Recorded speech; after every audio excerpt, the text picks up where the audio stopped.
Hi. Hello. Hi. Hi. Hi. Hi. Hey, Metal.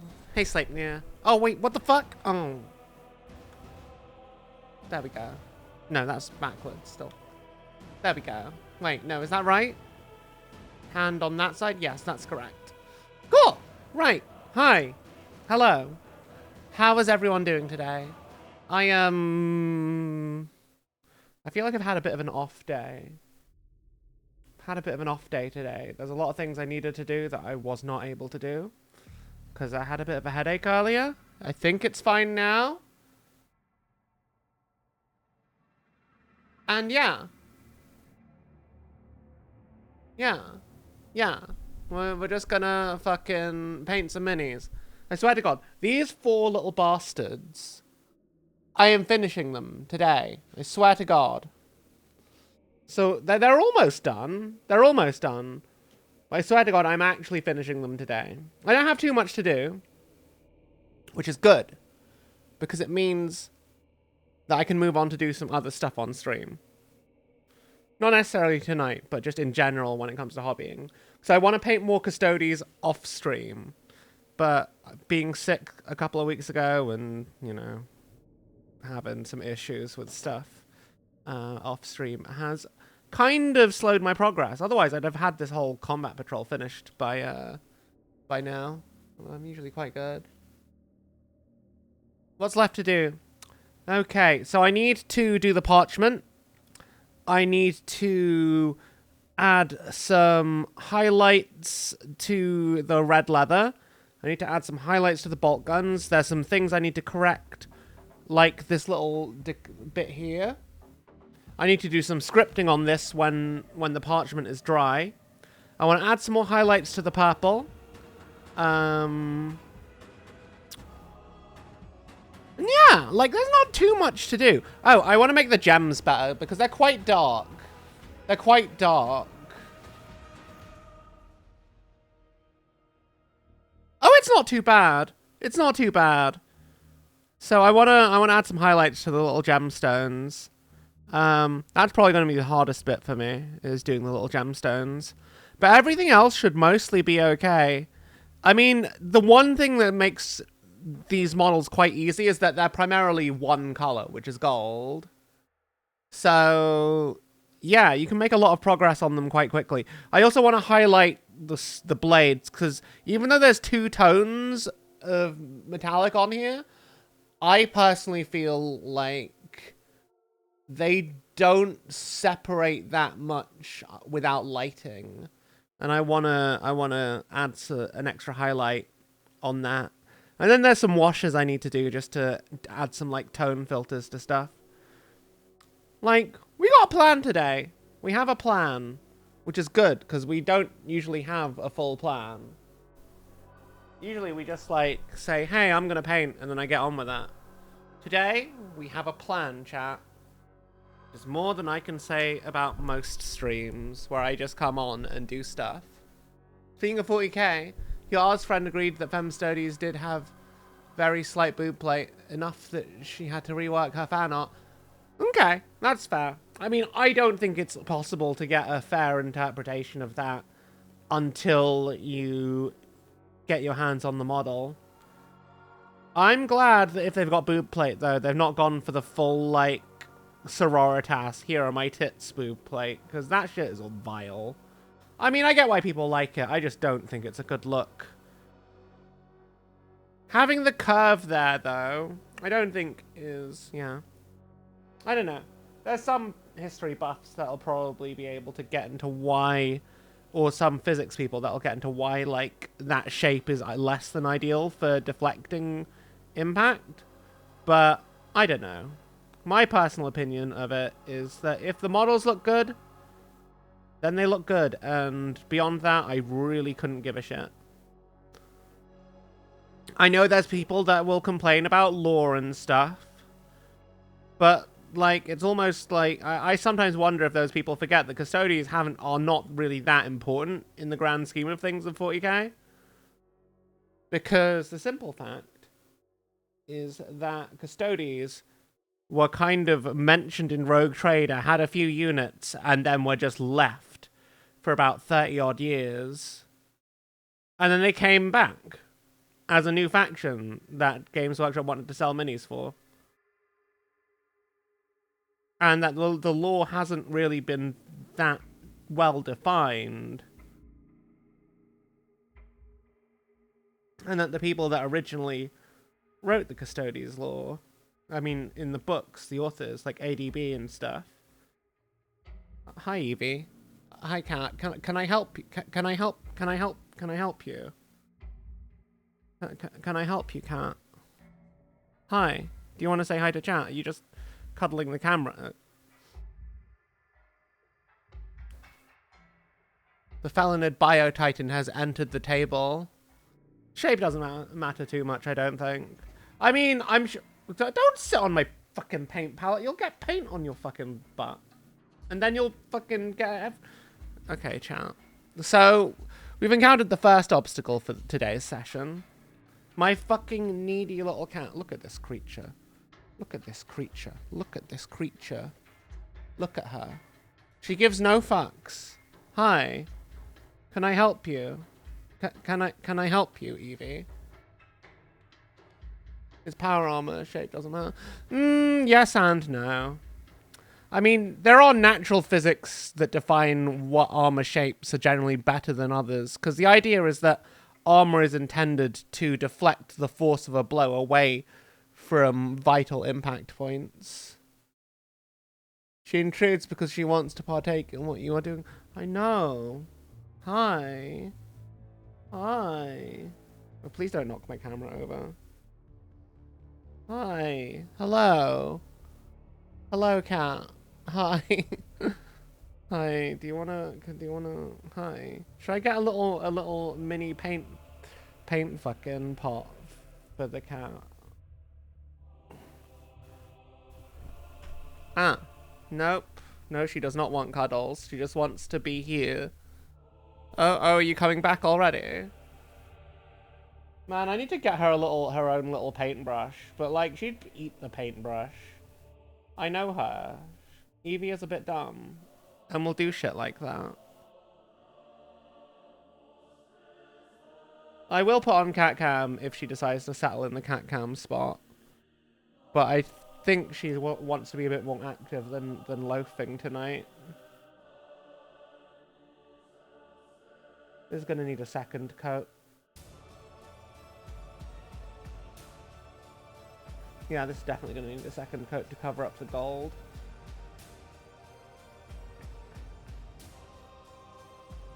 So we're just doing brown first because like that'll work as our shadow layer. Then we'll dry brush a nice bone white over it, which is kind of like a parchment kind of color.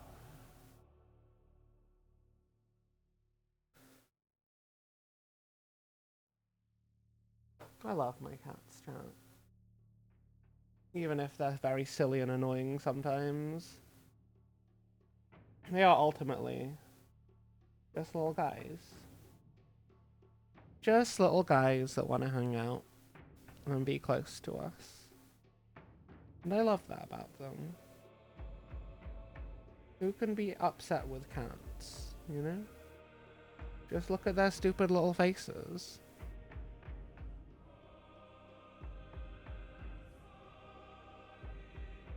Okay, when that dries, I can do a thing. I can do a second coat.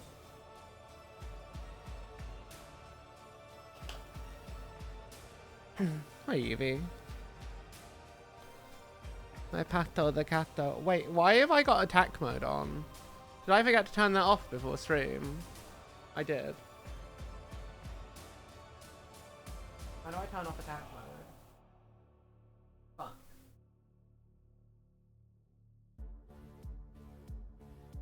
What are my keybinds? There we go. Hi, Evie.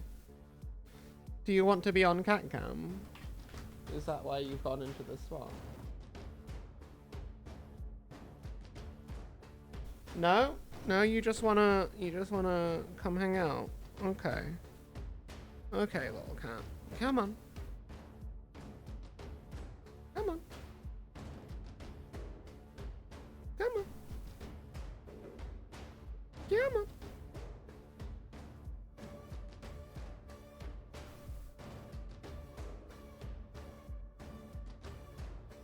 You are in my lap now, child. You are in my lap.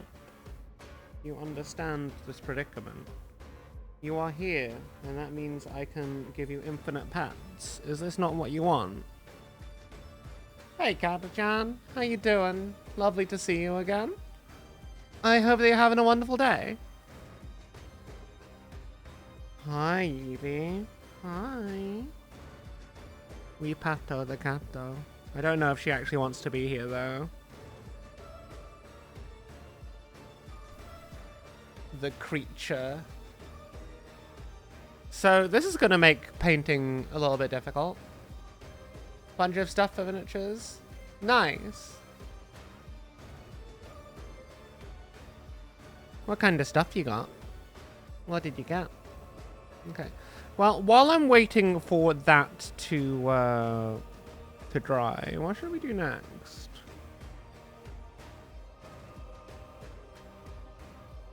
What shall we do next, chat? We do, in fact, have a furry assistant. She is definitely not causing problems on purpose. Ah. I forgot to paint this side of this, so I guess I'll do that. I guess I'll do that for now. And we'll do this.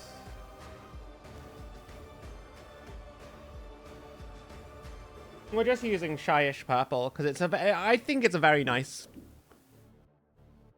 What was that? I think it's a very nice kind of like a black that's that's not really black, if that makes sense. Like, it's a purple, but it might as well be black. But that slight purple tint, I think, makes it really stand out against the gold.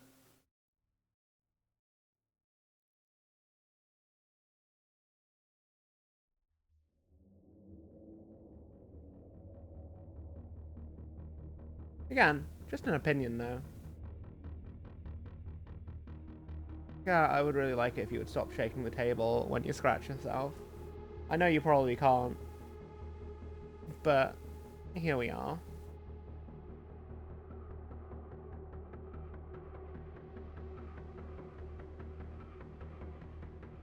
She's going to be here probably most of the stream hanging out. Because she likes to hang out on stream, Evie does. She is a baby. She's just a little baby.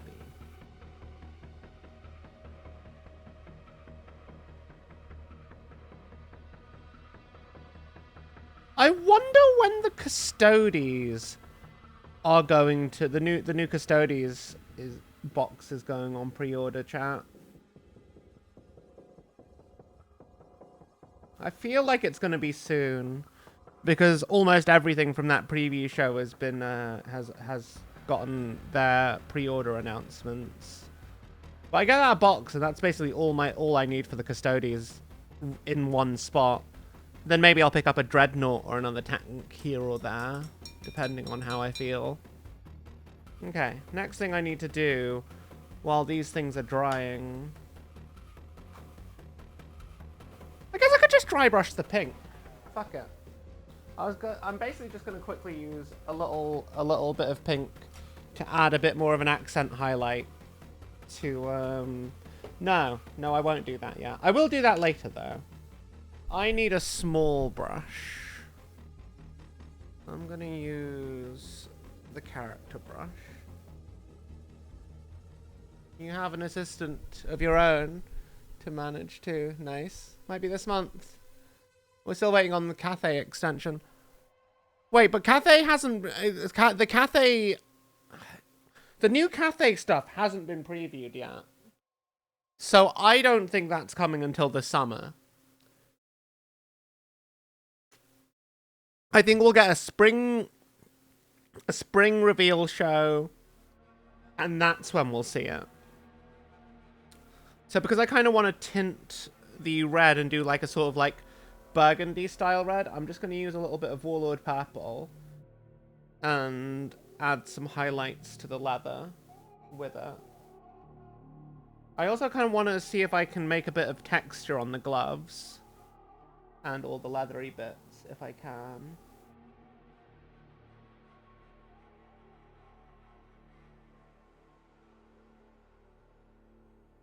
So we're not going to be super clean with this. Because we don't need to.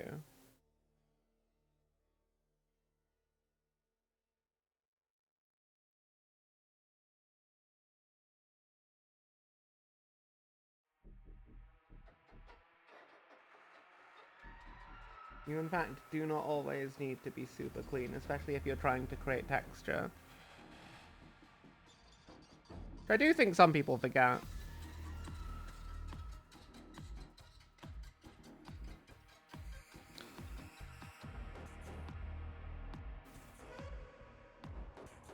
Wait, the stuff was from 2 previews ago?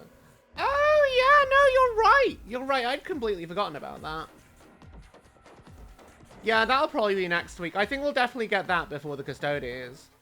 But there's been a lot of stuff that they've announced after that that's come out already.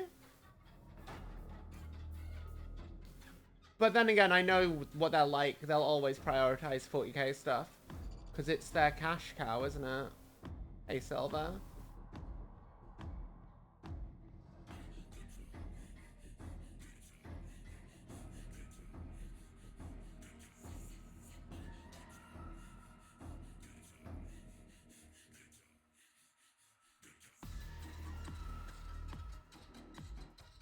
How you doing, Silver? It's lovely to see you again. I hope that you're having a wonderful, wonderful day.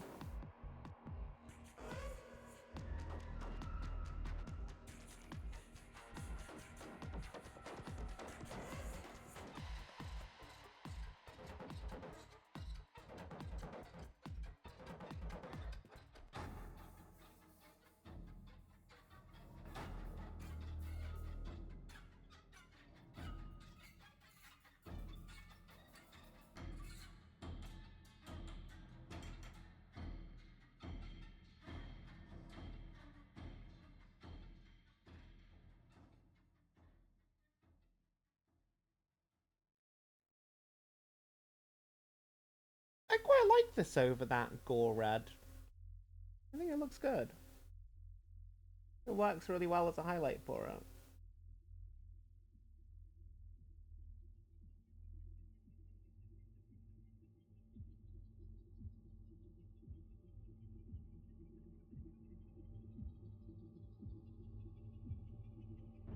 Man, like, not that long ago, I wouldn't have dreamed of, like, doing this whole manual painting kind of thing. I was always mostly just a speed painter. And it feels good. It feels good, like... It's just fun getting to try new things. It's just a really nice time. I do think what I'm going to need to do is possibly do a nice little wash on all these leathers.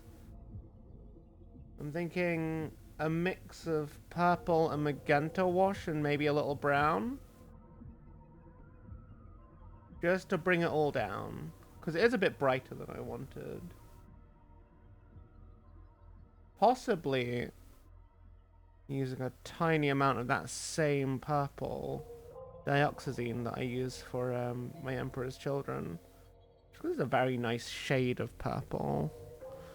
Though I'm slightly concerned that might make it darker than the actual purple, which is not my intention. So I'll probably do a full highlight up to the pinks before I think about that. I do like how it stands apart as a separate material at the minute. I'm quite liking that, and I do think you can see like a very slight gradient into the rad. Well, I can. Not everything shows up on camera that well, admittedly. Maybe if I ever get really, really good at this whole streamer thing, I'll get a DSLR for myself for it. Because from what I've read, that's probably the best way to actually showcase miniature painting is with like an actual camera. Like an actual digital camera. So I know that they've got software that lets you just use them as webcams as well. It's probably going to be the best way to do like miniature war game streams, like and battle reports on stream as well. That's going to be a plan for down the line, I think. Should be fun whenever we get to that stage. I mostly just need to sort this room out. And then I think me and Pink both need to get some army lists together. Or I guess I could get Pink to just play with one of my armies. But I know Pink is going to want to play with the orcs as her main thing. So she'd probably enjoy playing Necrons. She fucking hated fighting Necrons just because of the reanimation protocols. But that's funny. Like, I don't think reanimation protocols are too powerful. But I get why some people don't like having to deal with them. Because it just feels a little bit exhausting. But hey, what do you expect? You're fighting space skeletons. If it's not exhausting, they're not doing space skeletons, right?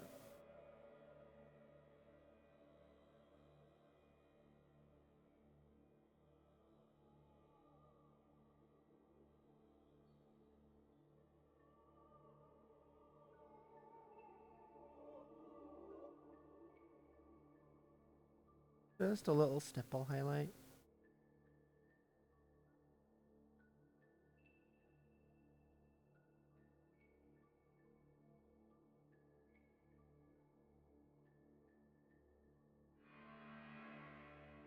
Travers, hello. Ah.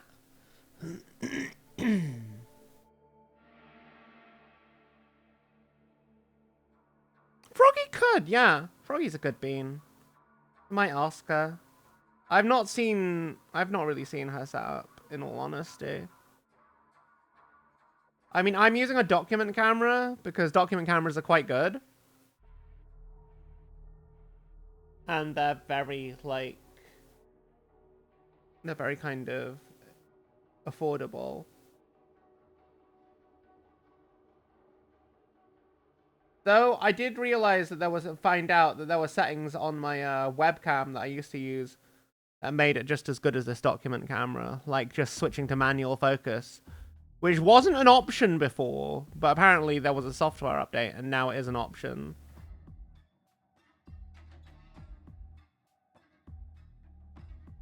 Which is good.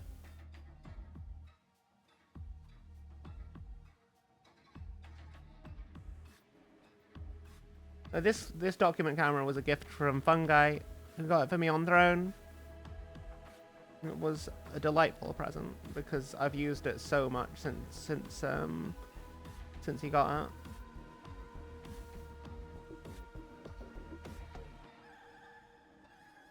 I've literally used it for almost every single stream of miniature building and painting. Except this one where I couldn't figure out how to... It was being a bit finicky. Being a bit finicky. As technology is one to do every now and again. Actually, you know what? I might use the same wash over the purple as well. But I'm generally quite happy with how these guys are turning out. I could paint the Adeptus Custodians, the Terminators, in the background. But I could also just spend a day doing that off stream next week.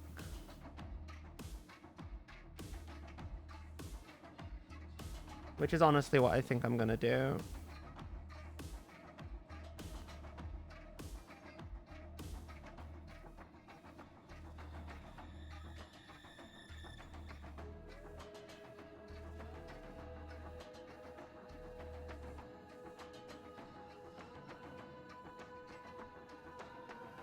And then next week,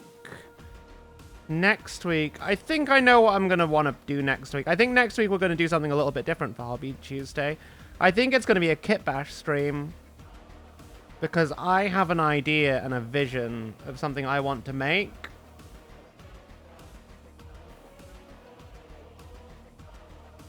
But it's like, it doesn't quite, there's nothing that quite suits it anymore. There was back in the day, but they don't make it anymore. So I'm thinking it would be fun to do, you know?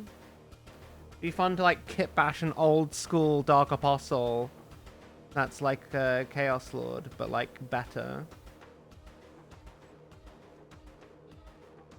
And I partly want to do that because we've got a new Word Bearers model book coming out. And I'm very excited for the lore. And it's going to be my first book review on the new book review channel I'm going to start. I say I'm going to start. I've already made the channel. I just haven't like posted anything to it because I want to basically just use it for book reviews. And occasional lore chatting streams if I ever do that. My plan is to kind of do something similar to what Sandman does. And do a whole... Basically read a book, record a few like extracts from it that I think are really cool, and actually come into stream with like a proper plan.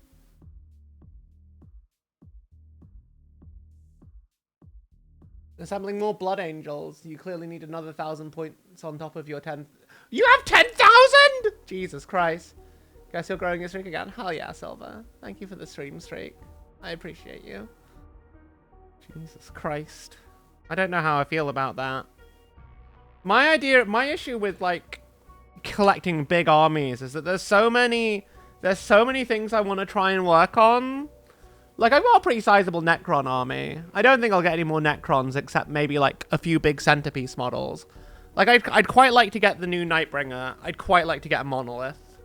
Just because Monoliths have always been like iconic and terrifying, and that's why I want a Monolith. Like, I remember back in the day, your Necron army was a Necron Lord and phalanxes upon phalanxes of warriors, and then like a monolith in the back. And yeah, you could get destroyers and whatnot, but no one really cared about those. Just lots of warriors, and they'd get killed, and then they'd get back up, and then they'd get killed, and then they'd get back up. And then a bunch of them would die, and then you just pop a resurrection orb, and then they'd get back up, and it would be great. Back in the day, chat. I do need to finish my Necron kill team. The new one that came out. I would like to finish that at some point. I do want... I've also been getting some ideas for how I want to do my Saturnine Praetor as a word bearer, because I mean I've just had an idea and it's gonna be really, really cool. Oh no! Fuck! I've just realized I've missed something. I forgot to do the gems on the back of this. I can do that easily enough. Turns out you already have 30k of 30k. Fuck! That's kind of funny. But holy shit, man. That's a lot of miniatures. Pile of shame. I don't have a pile of shame. I have a couple of boxes, okay? I'm mostly on top of stuff. Okay, a big chunk of my pile of shame is the old world Grand Cathay battalions, of which I have 2. And I do plan on painting them. Looks over at 40k price meme they put in Discord. Yeah.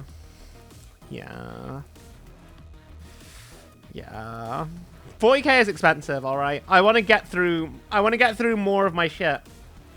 I want to get through more of my stuff in my backlog before I get any more. That's the absolute truth of what I'm doing. Who's pinging me? Who's pinging me? I'm getting pinged.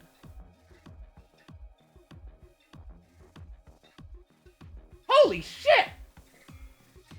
Jesus Christ! Holy fuck. Cool. That's a lot.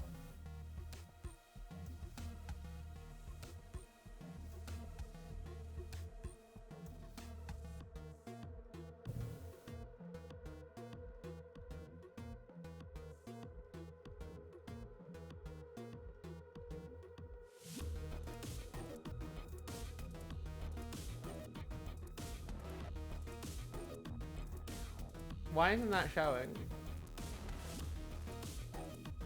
Okay, what if I get...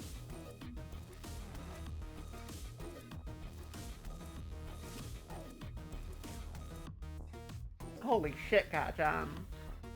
That's a lot! That's a lot of guys. Have you ever considered switching your camera to manual focus, though? It's all painted to an incredible standard as well.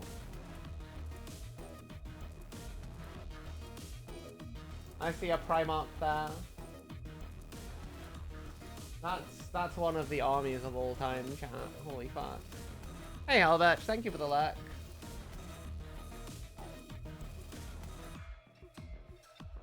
Loose screen makes the screen hypersensitive. What?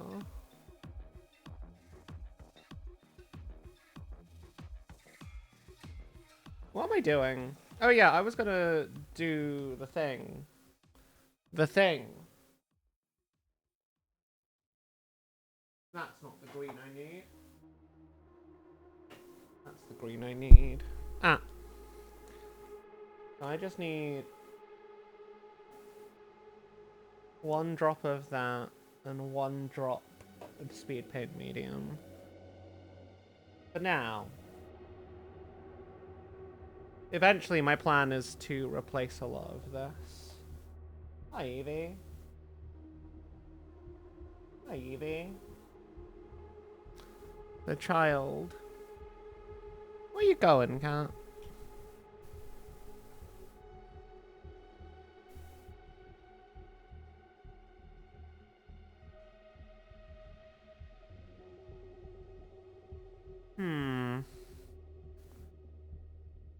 I think the next thing I'm gonna do is do a little highlight.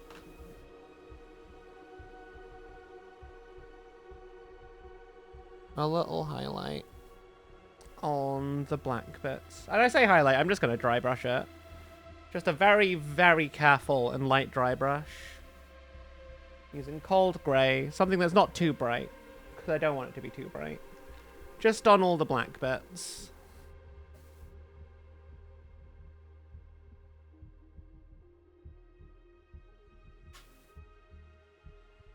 Into our dry brush color.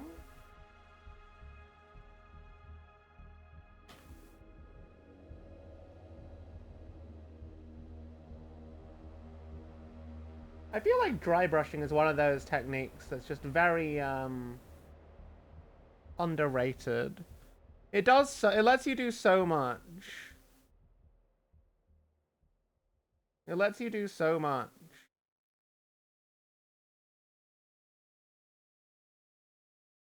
And as long as, you know, you're a bit careful with it, you never really have to worry. Like, it just pulls the edges up beautifully, I think. And yeah, there are probably better techniques. Maybe ones with a bit more control and whatnot. But I think dry brushing is just... It's just so efficient to get a lot of texture and progress on a model. And again, I know who I'm doing this New Year, New Army project with. Most of them are, like, Golden Demon standard painters. I think myself and Ponk are probably the least good in our little circle. And that's okay. Because I know that I'm probably going to be one of the few that hits all the deadlines for when we actually meet up and have games. Which is funny. A little bit funny.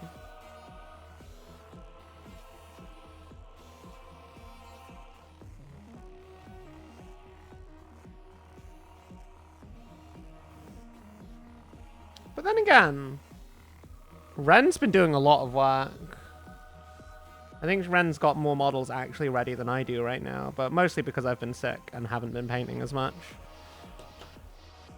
But, like, I knocked out most of a Necron army in about a week. It was much bigger than these Custodes. Though I do think there's actually a lot more to paint on the Custodes. The Necrons were just, like, silver and green. These have a lot more detail. And Term's also been doing a lot of work. Term's great. He's doing this like really nice, like almost anime-esque, not quite cel-shaded style, but he's got amazing panel lines on his miniatures.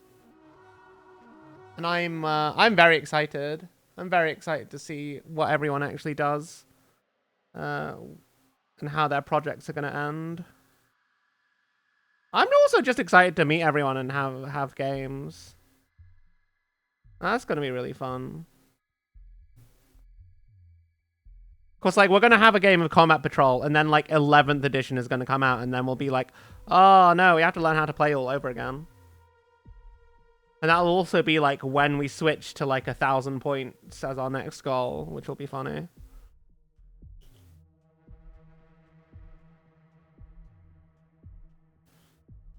Because the initial goal is just Combat Patrol. And then we'll go to 1,000 points.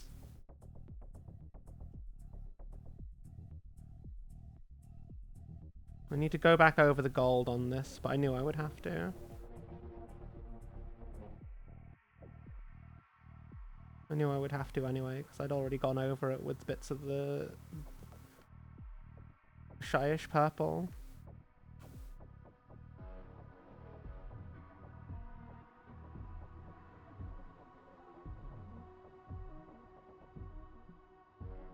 Okay, what's next on my agenda? You're not ready for the final layer for the highlight of the parchment paper. The table's too large to focus everything at once. That's true. That's true. That is true. What do I want to do next, chat? Maybe I should add the squid pink. Yeah, I think I'll do the squid pink.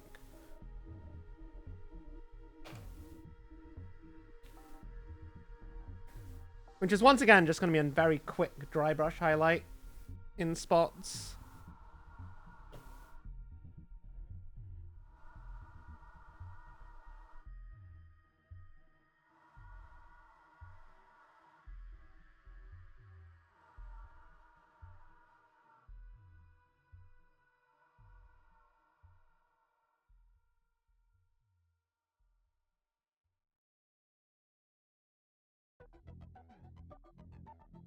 Just a spot highlight.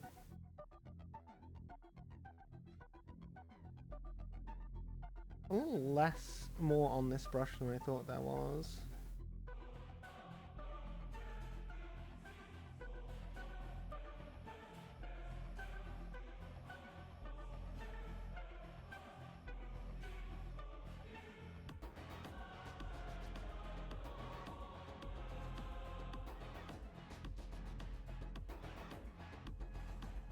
I'm trying to be gentle with this, but more is getting on the model than I thought would.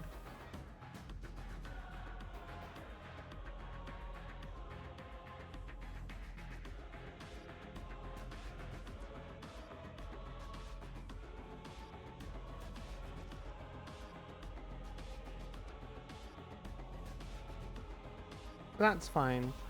We are once again going to wash this down with a magenta purple mixture.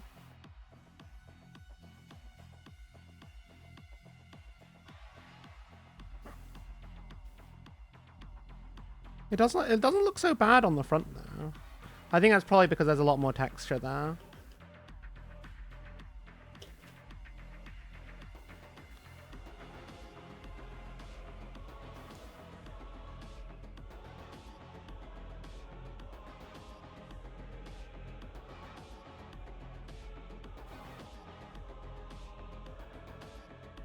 Yeah, it's coming out a lot nicer here as well. I guess that was probably just a bit too much paint on the brush. But that's fine. Sometimes it happens.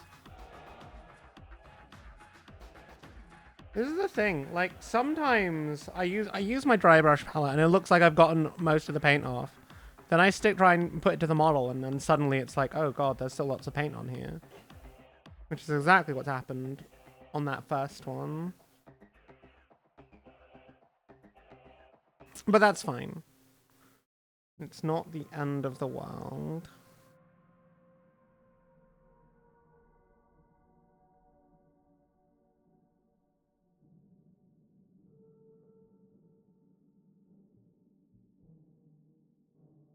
I want to add a little bit of this to the... A little bit to the gloves. Just a little bit.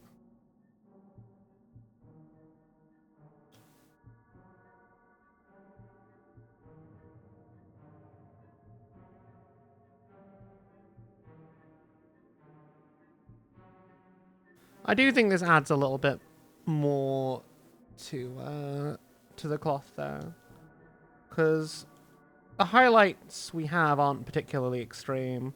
Like, they're noticeable, but a more extreme highlight is sometimes needed. Then we'll go in and wash this with that dioxazine purple and magenta mixture. And we'll do the same thing with the over the leathers, because I want to make them look nice and burgundy.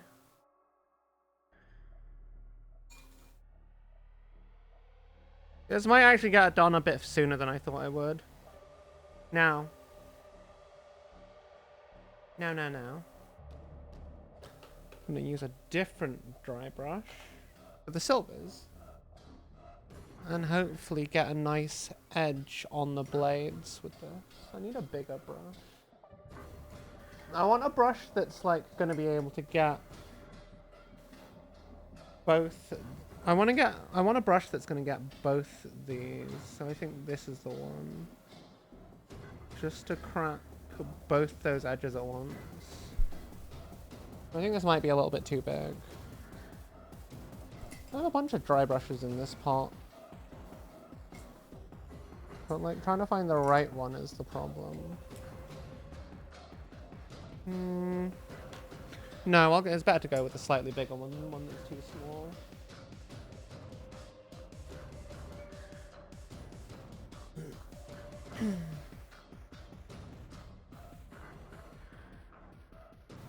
I think Custodes for 40k would be for Heresy might be fun as well. I do think it's interesting how Sisters of Silence are very much their own thing in Horus Heresy.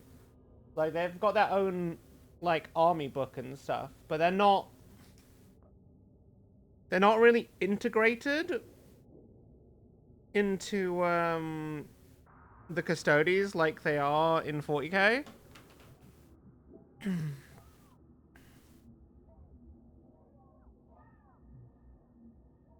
I don't know what to think about that, honestly.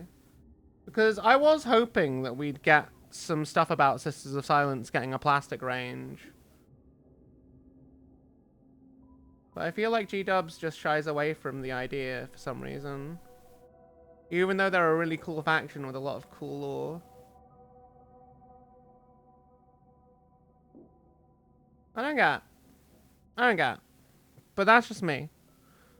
I'm sure there's some kind of reason. It could just be the numbers. They probably just don't think that there's enough, like, they're not a popular enough sub-faction to really rush the whole conversion to plastic thing. Whereas the Custodes are quite popular. Yeah, that's looking more like what I wanted. Look at that. Look at that, chat. That. All you need is a simple dry brush and it just does wonders.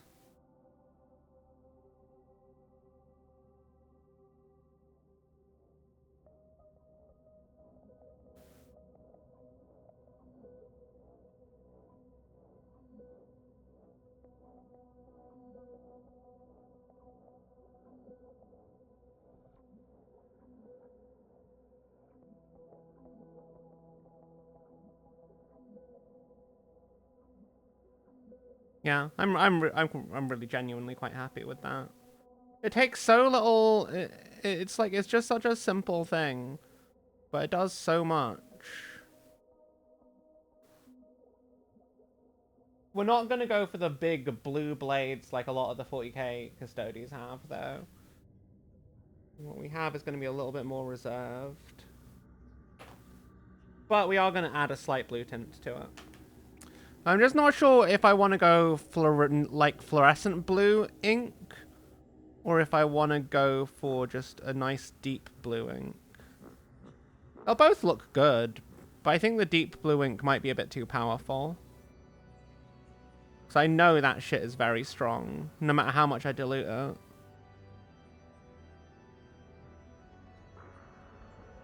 But I wonder that, like, the fluorescent blue might just be a bit weak, you know?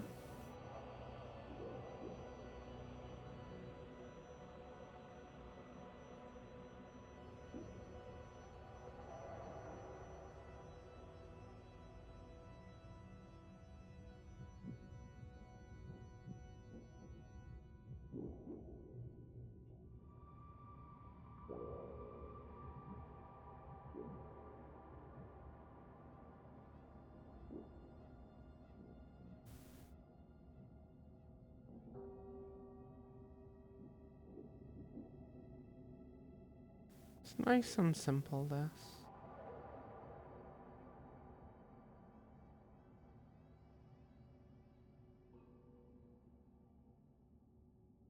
I quite like using these angled dry brushes as well. I'm very much looking forward to using to figuring out how I'm going to approach the Kratos. I also need to figure out how I want to do new. I've got an idea for how I want to paint word bearers, but differently to how I did before.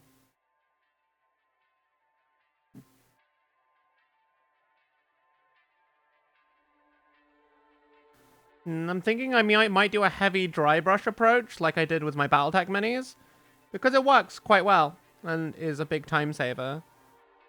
Or alternatively, I'm thinking of using Colorforge primers to do most of the heavy lifting on a bunch of the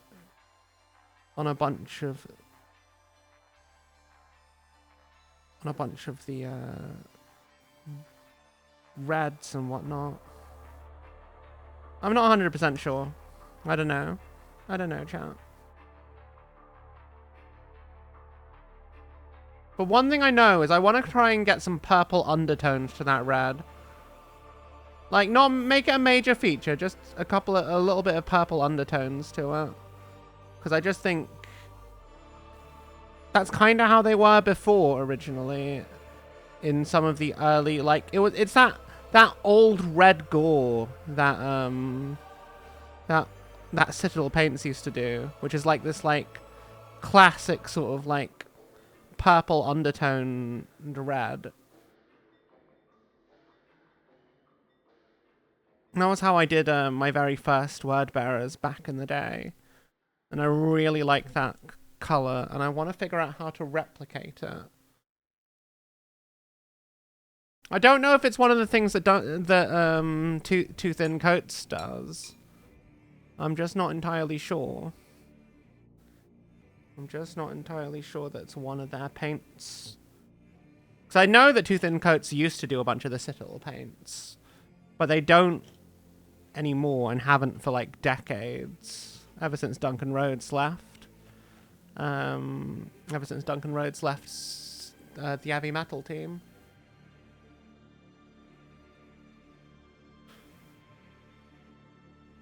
Okay, I think we're nearly actually... No, we're not quite done. We still have a fair bit to do. But... It's looking the part, if nothing else. Looking the part. Okay, I think it's time to get some highlights on you. So we're just going to use bone white to create a nice parchment look.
Hmm.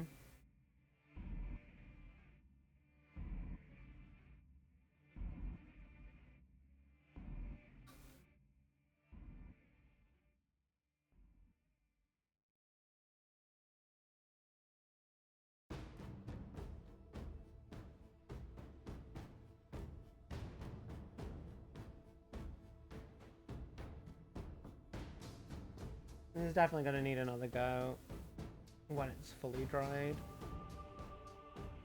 And then we can script it. The script is probably going to be the hardest thing, but I have a secret hack, chat, that's going to make it nice and simple and easy. A very simple hack that you will see later. Okay, so what else do I need to do? Wait for that to dry.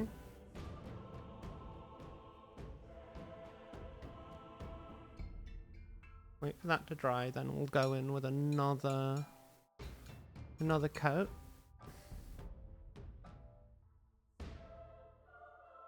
Okay, what's the plan? Do I want to do the...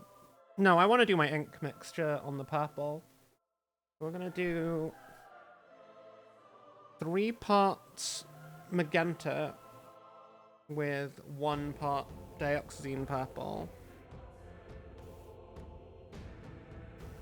Because dioxazine purple is incredibly powerful, and also one of my favorite pigments, but it will just horrendously overpower everything.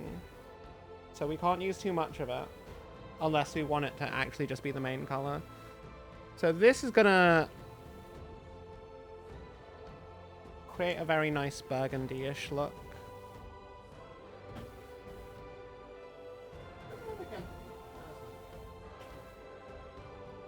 Then after this is dried, we'll sponge highlight. We'll sponge highlight some...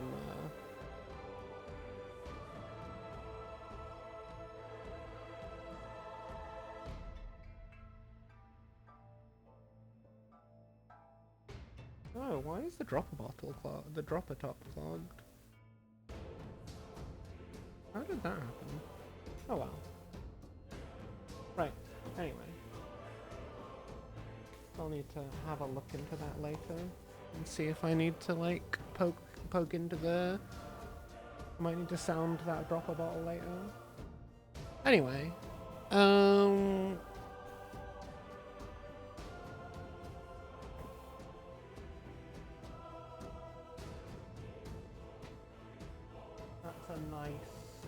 a nice rich burgundy kind of look, which I'm a big fan of. I love burgundy red.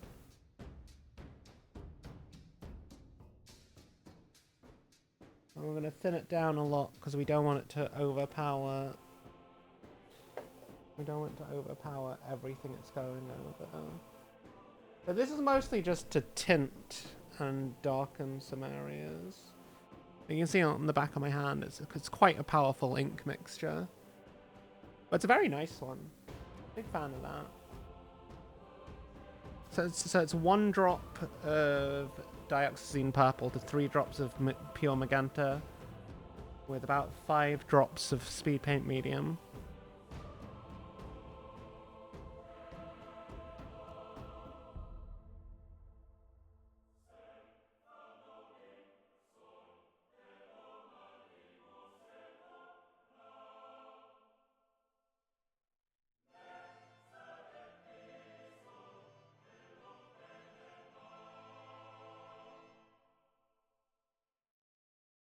I'm just going to go over the red as well, just to give it a bit more of a burgundy tone.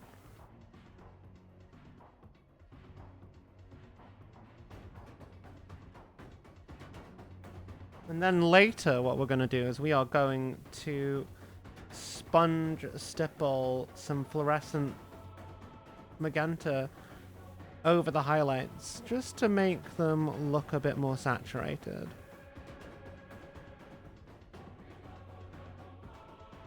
I genuinely really like the look of amping up saturation by doing that. Doesn't it just do a nice job of like bring all the different layers of paint together?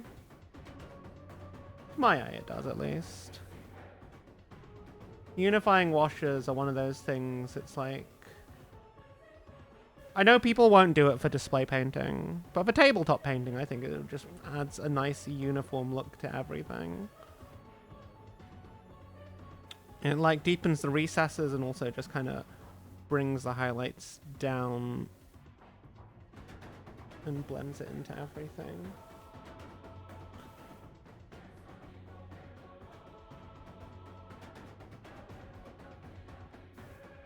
You already have 4 veterans get bashed. Already? Holy shit. How much stuff did you get done? How much stuff did you get? Man. I imagine when I get to my Horus Heresy word bearers, I'm going to do a lot of despoilers specifically so that I can mix and match them with 40k stuff. But also, despoilers are just like probably the closest to the loadout I'd use for legionaries in 40k. But then again, I think about my 40k army and how it's mostly like a chaos cult with a couple of space marines. I mean, that's a lie. I have a lot of space marines, but in 40k, I kind of want to run it as like, you know, mostly traitor cultists and guard. So I might do a whole Solar Auxilia thing the next time they do a Solar Auxilia battle group. And then just get a bunch of overseers. That'd look pretty cool, I think. Then I can use them as like traitor guard for 40k.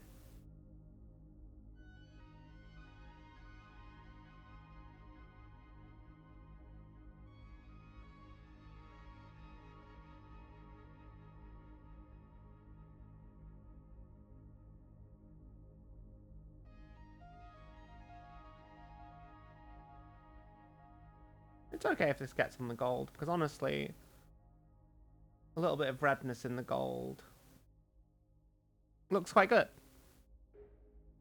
To my eye, at least. I'm trying not to be too messy, but it's one of those bits where, like, I don't mind if there's a little bit of cover-up, like there, for example. Because, like, the gold is going to come through.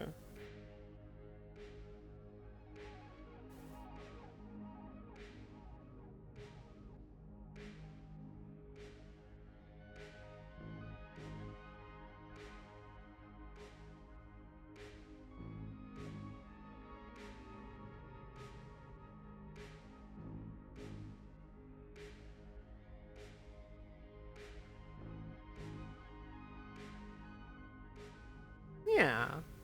I'm really happy with that. That's turning out great.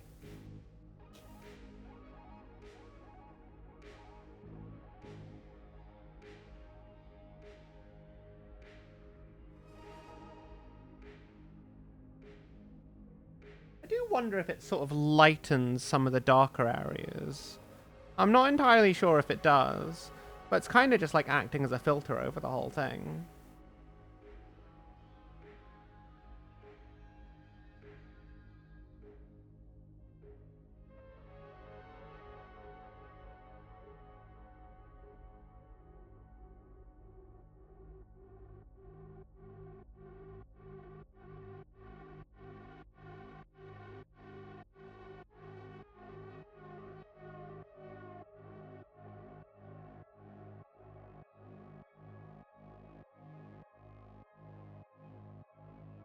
I'm thinking,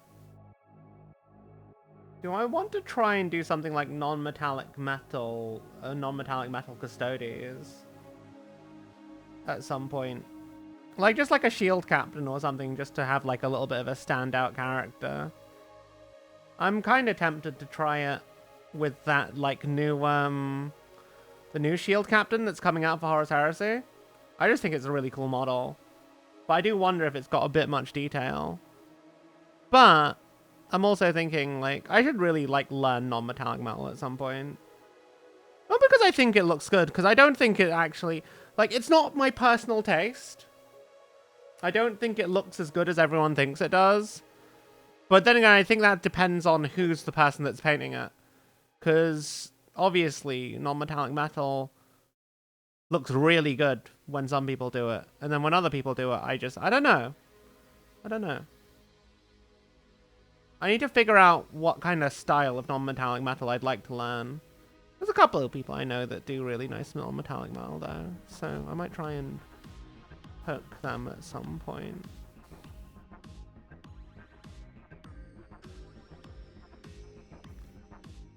Mostly bits though. We posted them in the Kit Bash and tabletop. Try non-metallic metal, it was hard as hell. Like, they've got so many shapes, like... It's got so many shapes, and it's not like you can just quickly dry brush them, don't they? Like you can't just get away with that, because it'll look obviously dry brushed. It just seems a bit nightmarish. Oh, they look cool. That's a mix of old heresy. Oh, that looks great. I do feel like you could have probably gone a bit darker in the darker bits, but like, again, that also looks like an absolute nightmare to paint. There's just so many fucking edges and shapes. I fucking love that sword though. That sword is peak. The sword is genuinely peak. Holy shit. But yeah, I don't know. There's a bit of me that feels like non-metallic metal. It doesn't suit my tastes a lot of the time.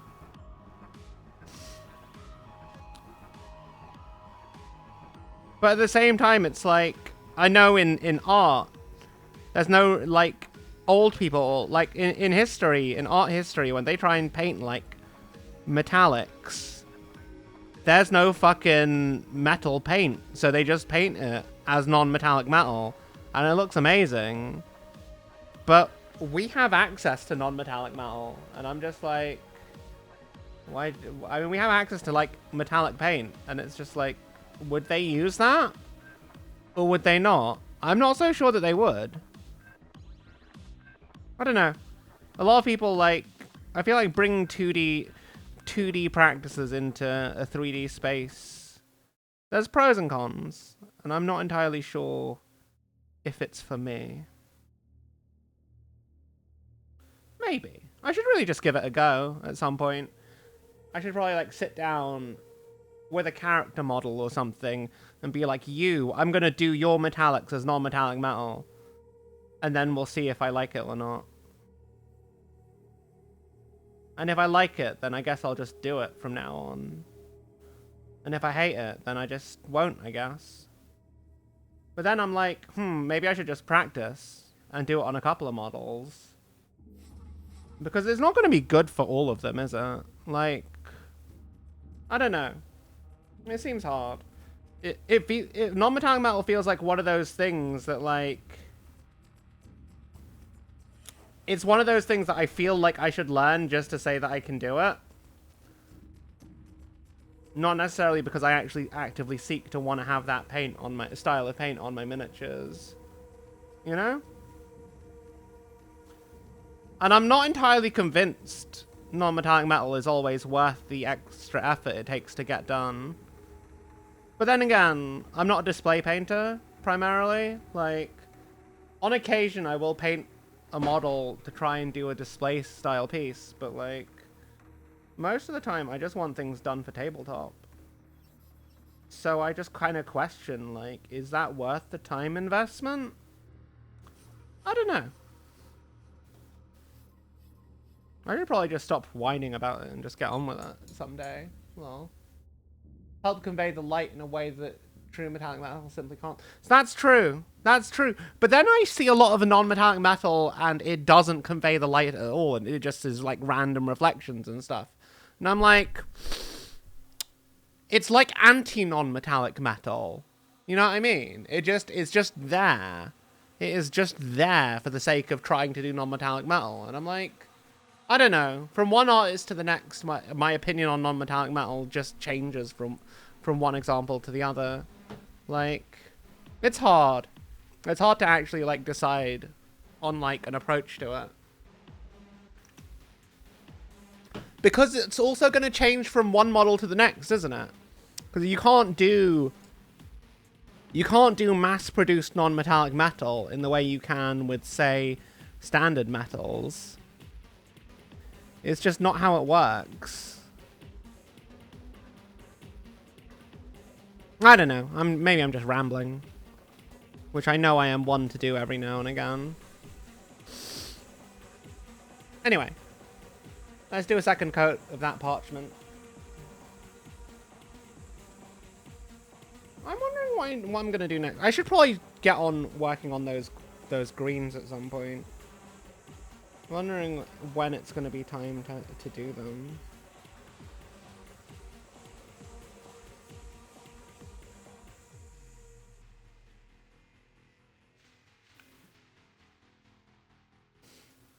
It's like they're such a small bit, but they're also going to be like... It's the kind of thing where, like, I know I need to just buckle down and do it and stop being a pussy because I'm scared of fucking up the tiny little detail. Then again, I think, like, the ink I used to tint to make the gold green, it looks quite good as a base, but it's too dark. It really is just too dark. I need to just get on with that.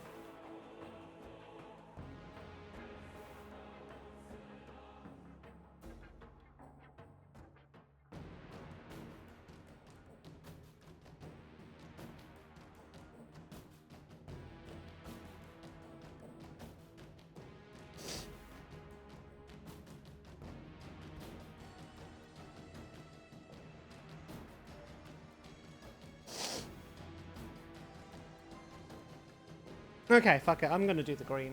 I'm gonna do the green. And when that parchment is dry, I can do the scripting. I did, in fact, pick out some greens already for this. The question is, we'll use sick green first, then we'll use scorpion green in that order. And then we'll add a little highlight dot on the opposite side. Nice and simple. Gemstones have always been nice and simple, but they're such a nice little ornament to add to miniatures, I think. Imagine gold being green. Actually, I really like this green gold, Aztec gold here. It's what I use on my Emperor's Children. Because, like, it's very bright and has a very subtle kind of green tint, like it's been eroded. This is an image of mass-produced non-metallic metal. Holy shit, that actually genuinely looks amazing. That also looks like it was an absolute pain in the arse. How did you do that? Is that just like... It looks too neat to be dry brushed. It looks far too neat to be dry brushed. Ooh, I like the basing. Like, I love those cobblestones. How did you do that? Is that like one of those roll-on fucking clay things, and then you just put some grass on top after painting it? Can't go wrong with an eroded gold look. Yeah. I think I saw someone post something like that in the Discord at some point, and I was like, I want to steal that at some point. I want to steal that look for something. I can't remember who it was.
Okay.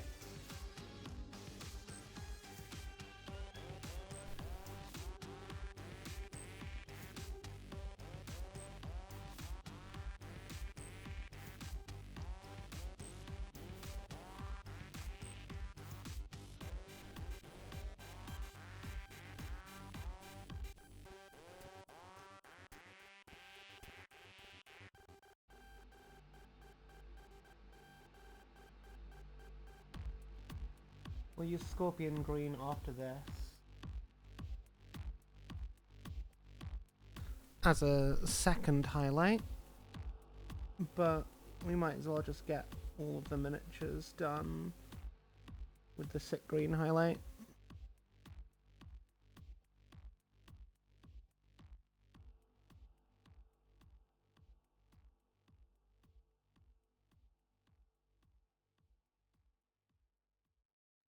That way,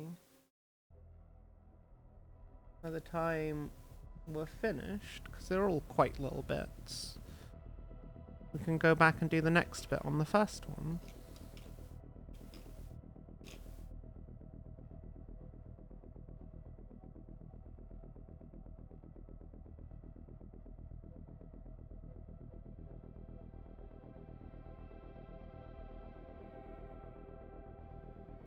And then we'll add a little reflection dot to the top once it's all done. And then we're just going to add a little bit of fluorescent green over it all, just to add a little bit of a glow. Hey, Honey Wyvern. How you doing? Lovely to see you. I hope you're having a great day.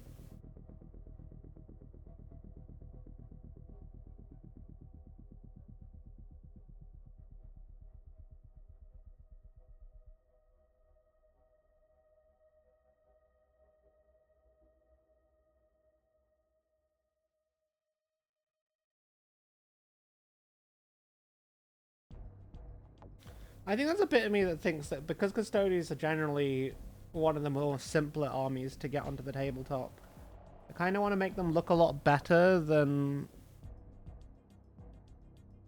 like, say, my Necrons, because these guys have a lot more details than the Necrons do.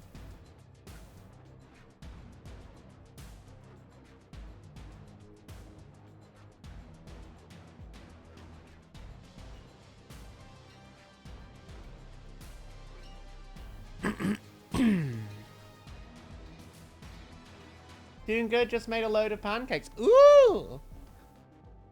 You have a question about, not to be weird, about how do you get your hands stable? What you do, how do I get my hands stable? On the table, locked together. Always pressure down to make sure that you are resting. I have a nerve damage. If I don't do this, actually, let me put my hands out. Well, let me put the camera out. So just so you can see, I have nerve damage, so I actually have very shaky hands that have trouble staying still. If I don't do this, so once again, hands together, down against the table, always resting. If you don't, then yeah, you'll have some trouble. I mean, even still, like this, my hands are still not the most stable. But they're stable enough for this kind of work.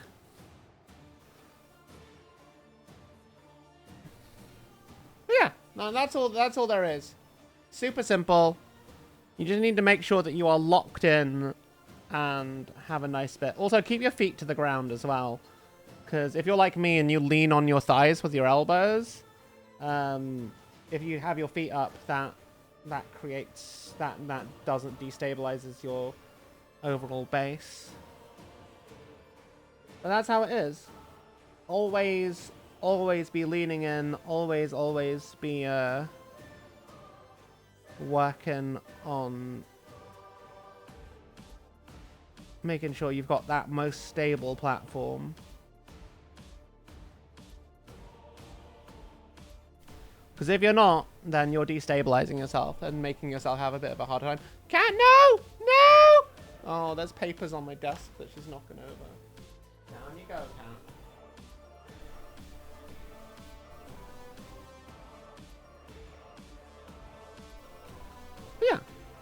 That's all there is to it. It's not super complicated. It's like, yeah.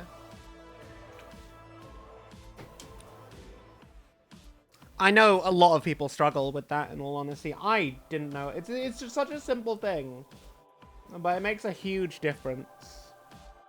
I know I struggled with that for the exact same thing for ages. I also use a very tiny brush.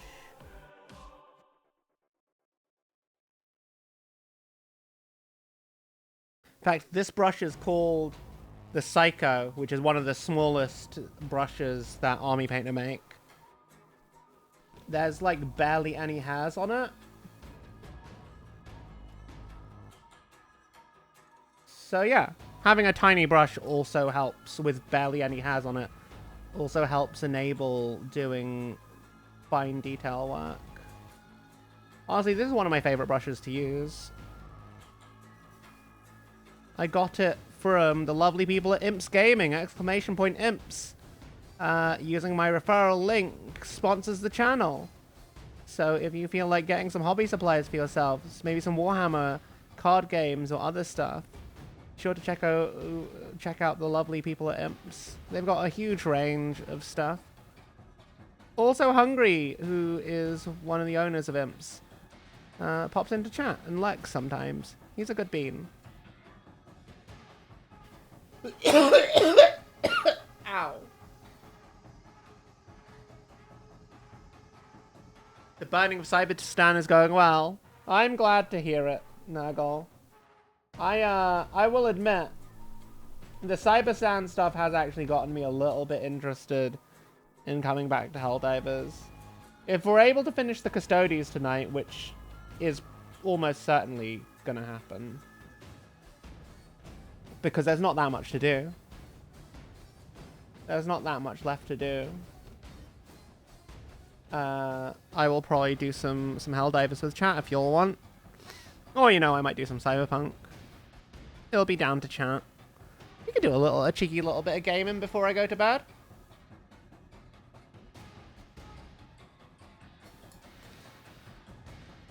But yeah, I reckon it won't be more than an hour before I'm done with this stuff. Which is honestly a lot faster than I thought I was going to be. I need to add blue tones to this. I need to finish the gems. I need to script on the banners. I need to add some sponge highlighting on the robes because I wanna magentify it a bit more. Yeah, that's kind of it, really. Well, we're not. There's not very much left to do of this at all. Not very much at all. Okay. Scorpion green, and then I'll need dead white, and then we'll grab.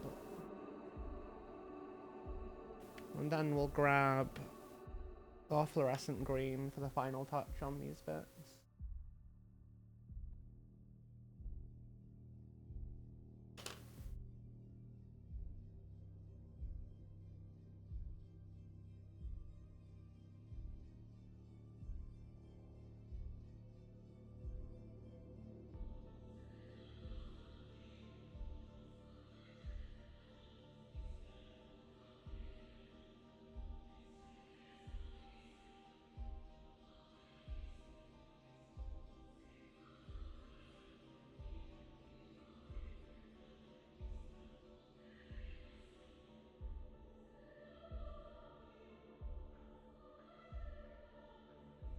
No, there's no gem on that one.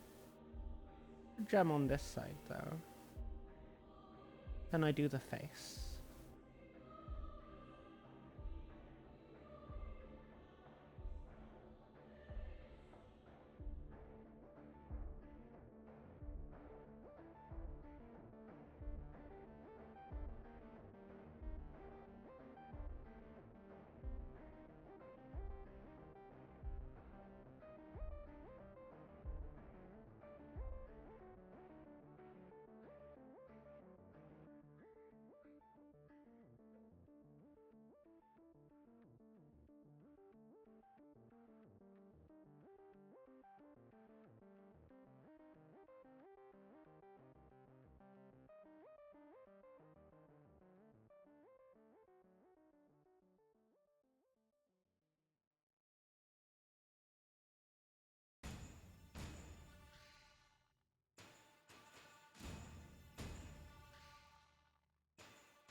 Bit too much there, but that's fine.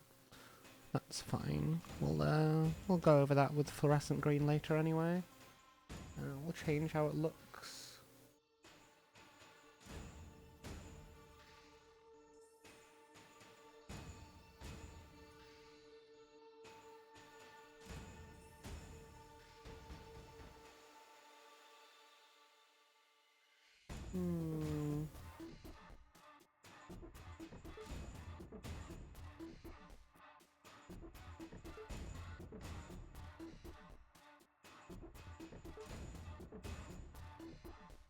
Bit more paint.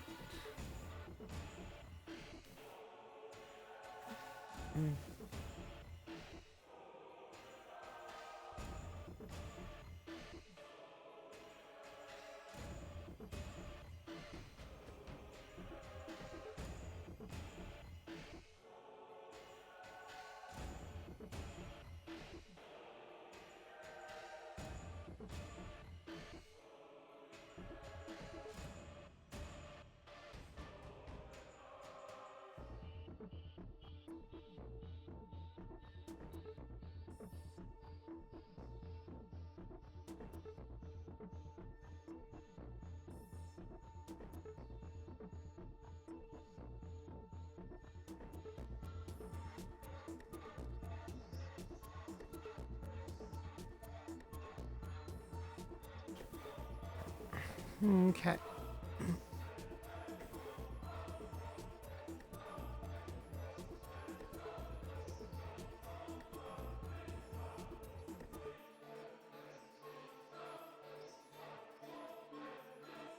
Just getting the second highlight, then we've got one more to do.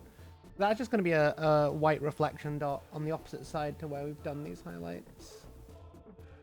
And then we'll do a very quick coating in green, fluorescent green, just to improve on the saturation. And also, I think it'll add a little bit of a glow to that white dot we're going to do on the opposite side.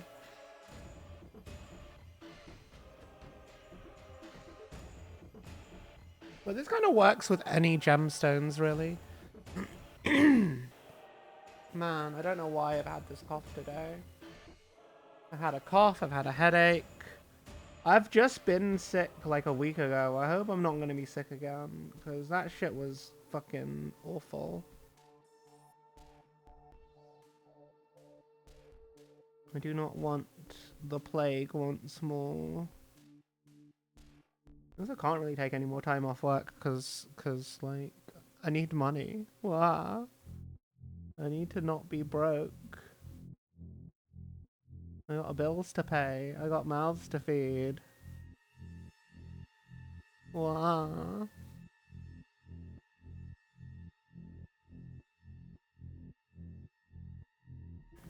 And by mouths, I mean mine and Punk's, lol. Kinda hungry.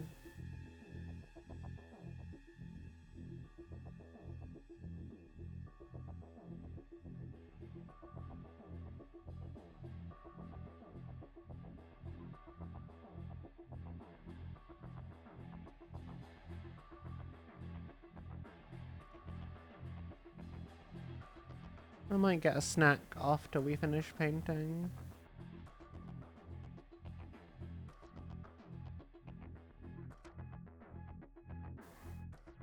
A little crisp.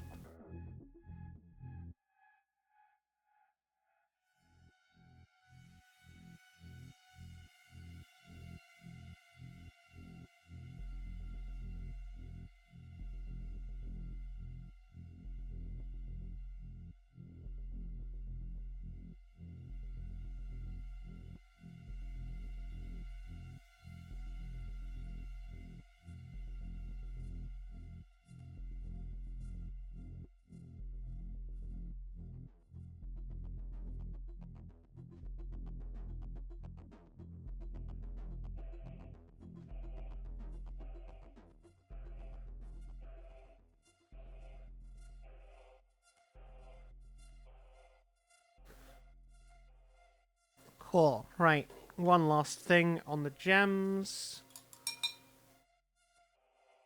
And then we add the fluorescent green over the top.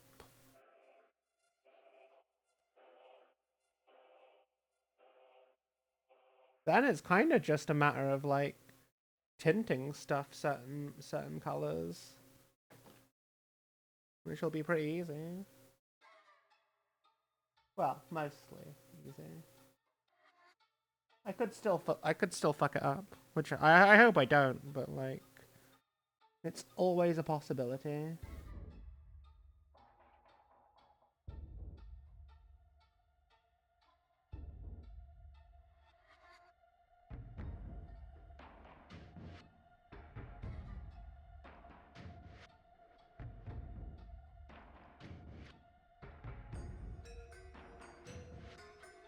At me doing detail work like this. God, a year ago I'd have never thought I'd be doing shit like this, honestly. It's a good feeling. It's a very good feeling. Like being able to like notice actual development in yourself as a painter. I just wouldn't have had the confidence for it.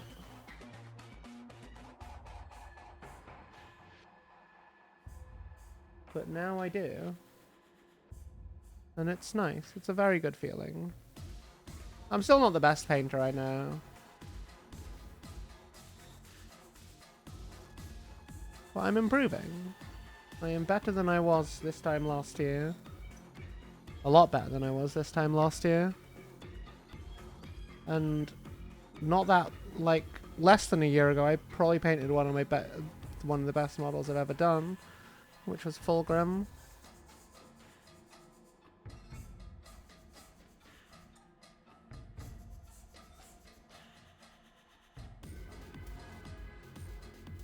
Though I'm hoping that my Custodes, by the time I finish them, get you some lemons at cold and flu before cold hits. And then it will be mild. I might do. I do actually have some lemsip in the house. I might take some, later when I get my snack. I might make myself a neat little cup of lemsip. Just in case. Because I know there's been a bunch of bugs going around the UK lately. Like, a bunch of them. A lot of people I know at work are sick. I'm hoping that I will have missed whatever's been going around lately.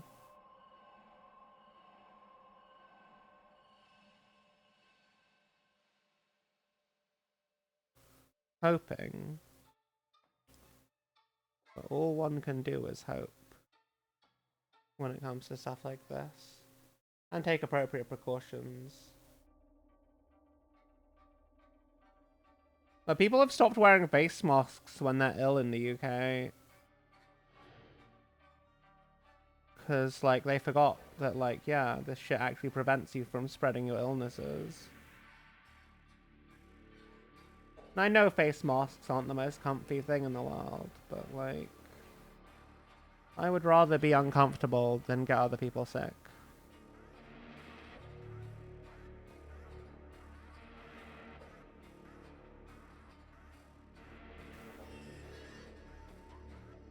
I also like the whole face mask thing when you're ill. I think it's just really respectful of the people around you.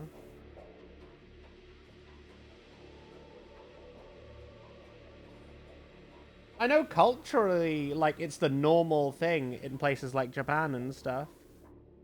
And I think that's most of Asia as well.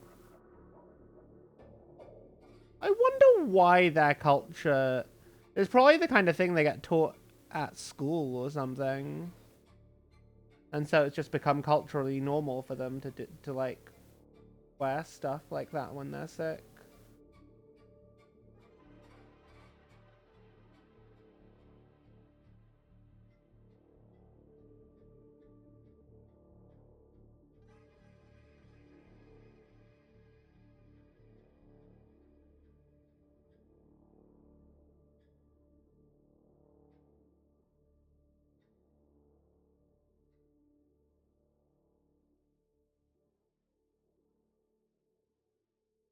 But like, we also get told about how get taught disease transmission in science class. But they never actually say, hey, if you wear masks, you'll prevent people getting sick with your sickness.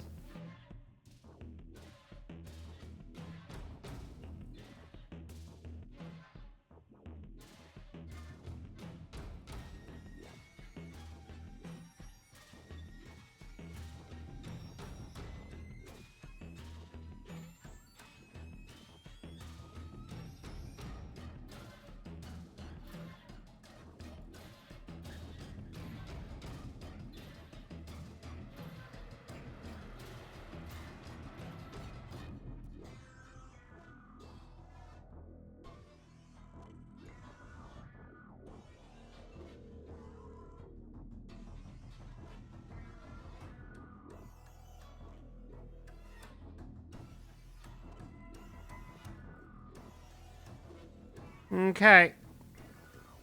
I think it's time for the fluorescent green now. Fluorescent green on top of the rest of the green.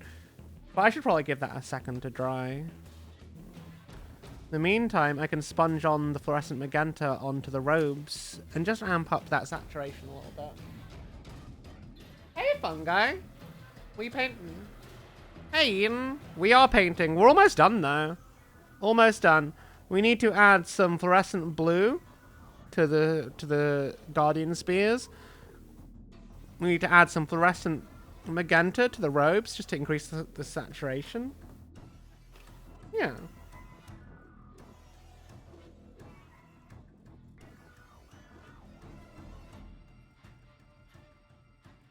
I think we'll start with the fluorescent blue.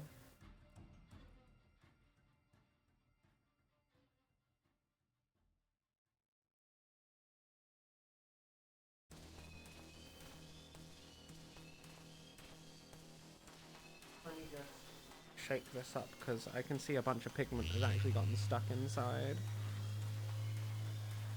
Woo! Thank you for the stream streak, Eden. I appreciate you. What? Early morning stream catching. Oh god, is it morning where you are? Well, good morning. It's like quite late. It's coming up to 9 PM here. Actually, it's not too late. 9 PM isn't that late.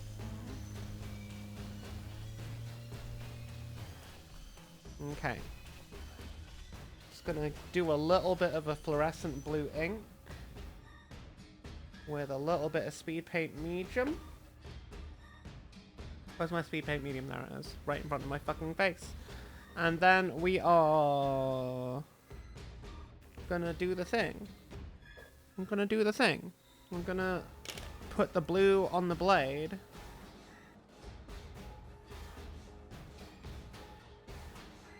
I'm hoping that this will work really well, but I'm not sure. It's not the. I am increasingly concerned that this might just be a little bit weak. Maybe I'm wrong. I don't want to like turn the silver completely blue. This is more just me trying to like add a sort of like a power glow effect without having to do the fancy weird shit that a lot of people do. Like adding like lightning bolts to the thing. These are probably a bit too much. I just kind of wanted to add like quite a subtle kind of blue tone to it.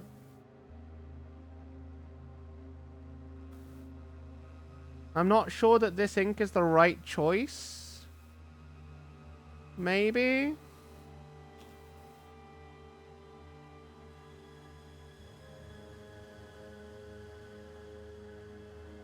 I can't remember what it was like the last time I used this ink as part of my problem.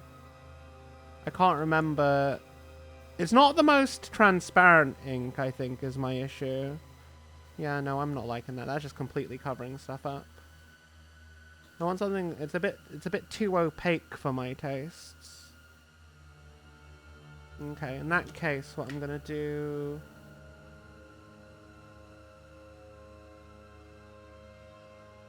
Apparently it is transparent, though. I don't know. I'm kind of wondering if maybe just a hint of the deeper blue. Just not even a full drop.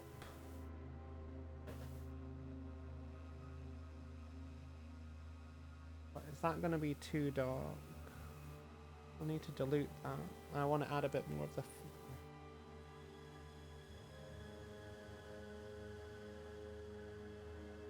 Sometimes I feel like a witch over a cauldron when I'm mixing paints like this. Well, good morning, Eden. I hope you have a lovely day. Always delightful to see people jump in first thing in the morning. Okay, I think that'll do. I think that will work. Maybe.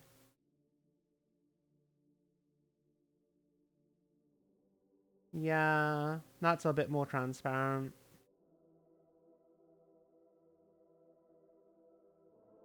Probably still have a little bit too much paint on the brush, but we can pull that away. We can pull that away later. Or say later, once we get more off the brush and onto some models. That's a bit more what we were looking for.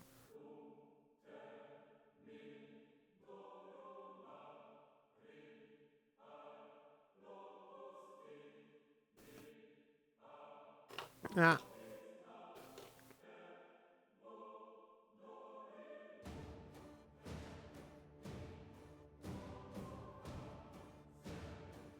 I kind of much prefer this. It's a lot simpler, but it gets the power field effect very, very easily without having to go overboard and do a bunch of like lightning effects and stuff. I get why people do that, but I don't know. To me, it just looks a bit cartoonish and a bit too much. Especially if it just kind of feels a bit different. It's like it's like people are painting their swords and stuff like Night Lords paint their armor, which, I mean, okay, if that's what you want to do, but it doesn't feel as real as, say, just adding a little bit of a tint to the weapon. You know? To me, at least. Pull a little bit of that away. What a lot of people forget is that you can, in fact, and should, in fact, wick away excess paint when you're using speed paints and contrasts. But that just creates a really nice, like, I really like how that looks, especially on this one. Like, it's just nice and simple. But it does everything you need it to. And again, this is another bit. I'd like to wick that away a bit before it dries. But again, like, this is all down to personal taste. Other people can do whatever they want. But for me, I much prefer the more simpler approach. Okay, I need a sponge. A little spongy sponge. Where are my sponges? I'm sure I had some on this desk.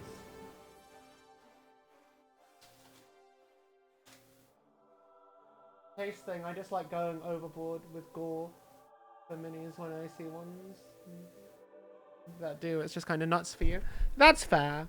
I kind of like going a bit messy and over the top with, say, things like demon engines and stuff. Like, have you seen my Mephitic Blight Hauler, where it's got like all this like drool and stuff coming out of its mouth? Like, there's no blood and stuff, but it's yucky and not everyone likes it. Like, I showed it to Pink and she got creeped out by it, which I thought was kind of funny. I thought that was a very funny reaction to have. Which, you know, I kind of get. It's intentionally meant to be creepy. But like things like Death Guard, it just works really well on, because they're meant to be fucking disgusting. And if your Death Guard aren't like being disgusting and putting people off, have you Death Guarded hard enough? And I think we all know the answer to that is no. No, you have not. But again, it's all down to personal taste, isn't it?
There we go. That's much nicer now. Yeah, I'm gonna keep doing this for the robes and stuff on these Custodes. I just think it's a good look, you know? It's just a good look. I also quite like that this paint is actually, even though it doesn't look transparent, it is actually somewhat semi-transparent. So like, it's great for just kind of overlaying on top of what you've already done if you want to just add a bit more saturation into reds and purples. This is exactly what I'm using it for. It's probably the best use, in my opinion, of fluorescent paints.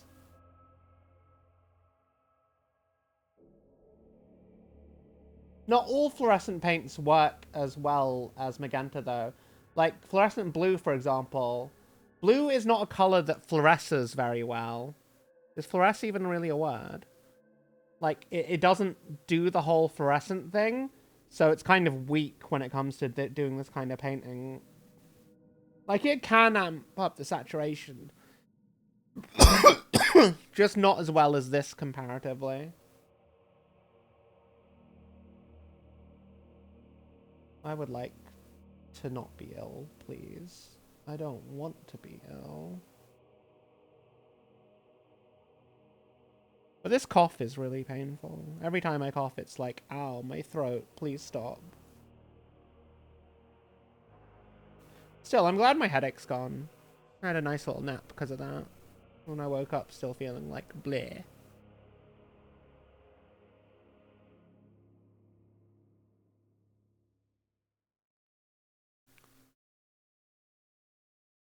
The new Defiler creeps you out. That's that as fuck you, mine look cool. Lol. Yeah, no, I fucking love the new Defiler, chat. Like, the new Defiler is fucking peak. Some people don't like it, but like, my dudes, it's just a natural evolution. We know that the Warhammer art style has changed a little bit naturally over the years, right? So it's not going to look like the same boxy fucking thing from, what, like 20 years ago? 25 years ago or something? I think came out not long before the Eye of Terror campaign did. And I'm not going to lie, I kind of thought it looked a bit shit then as well. This new one, though, this new one is fucking peak. I'm so hyped for the new Defiler.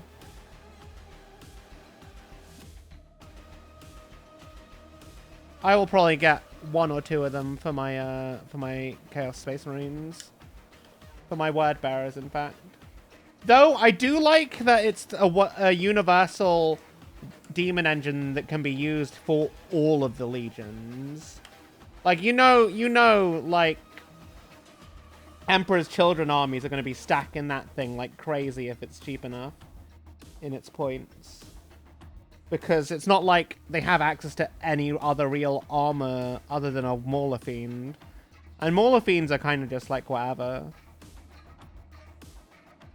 I mean, they're only seeing play in Emperor's Children because, like, Demon Princes got fucking nerfed in terms of the point value.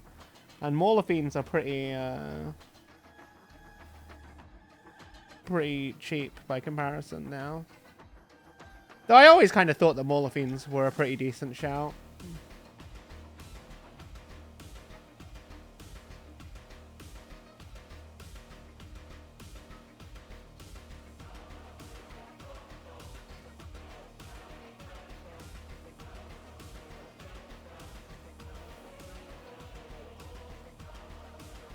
I just think it's a shame that like... I want them to do a sonic weapon upgrade sprue that works with the new Defiler. And the Forge Fiend.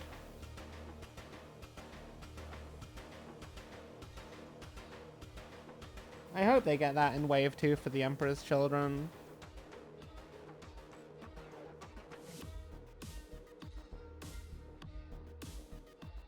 So I am actually slightly concerned that Emperor's Children are just not going to get much support now that they've got any kind of range. Because, like, God knows Games Workshop doesn't really like Slaanesh as a faction. And I get it. I get that it's hard for them in PR due to everything that Slanesh used to be. And they need to actually focus on Slanesh as an element of 40k and push alternatives to the whole sex, drugs, and rock and roll thing.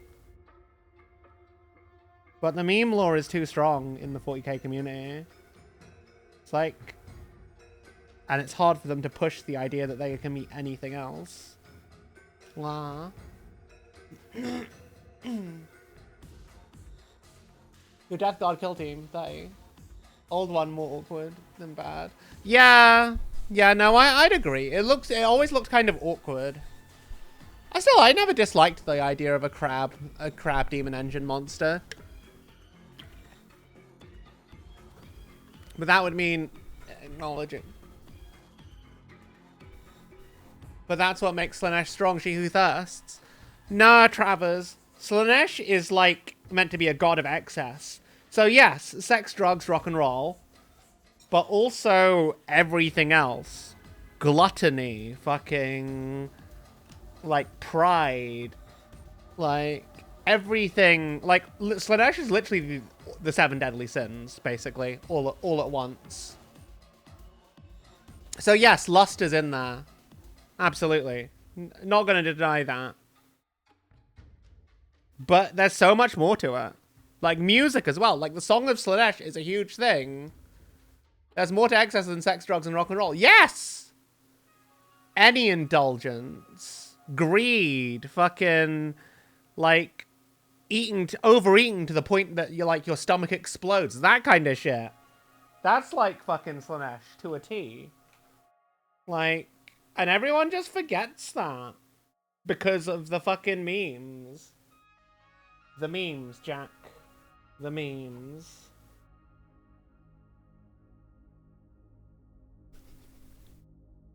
Okay, we're going to do some fluorescent green onto the gems now. And the ice lenses.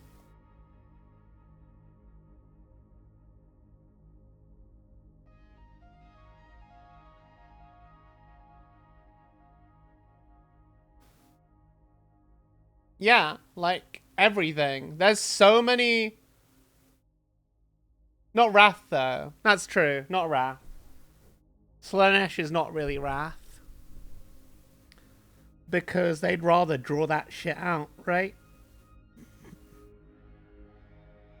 To savor it for longer. There's so much more to excess than what a lot of people think Slanesh is. And it's kind of a bit insulting that, like one of the times I took my Slanesh army, my Emperor's Children army out, all my opponent was doing was making creepy fucking sex jokes the entire time. And I'm just like, you know what? I'm just not gonna play. Because that's not what I come to a fucking tabletop game to do. I don't want to be an object of that shit. I just want to fucking play my game with my cool army that's actually fucking painted. Holy shit. God forbid people paint good-looking armies. Fuck. But yeah, that's probably the only real properly negative experience I've had with the Warhammer people in the Warhammer community. And it's like, bruh, this isn't the 80s or the 90s. Do you not think that that kind of shit is a bit inappropriate? And here we are.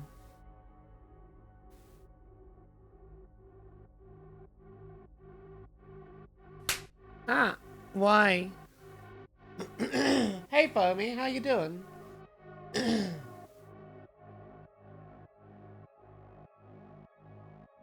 Well, you joined for Stretch Drug. You feel lied to. Lol.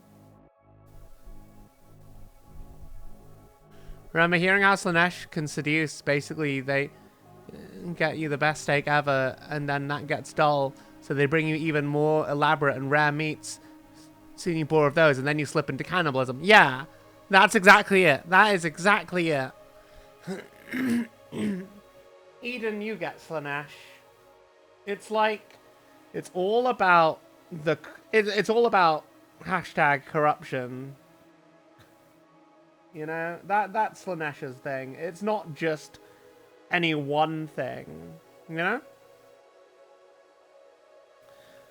It's not just any one thing. And anyone who reduces it to just that has no imagination. And definitely is probably a bit shit in the bedroom. Let's be real. It's like that fucking...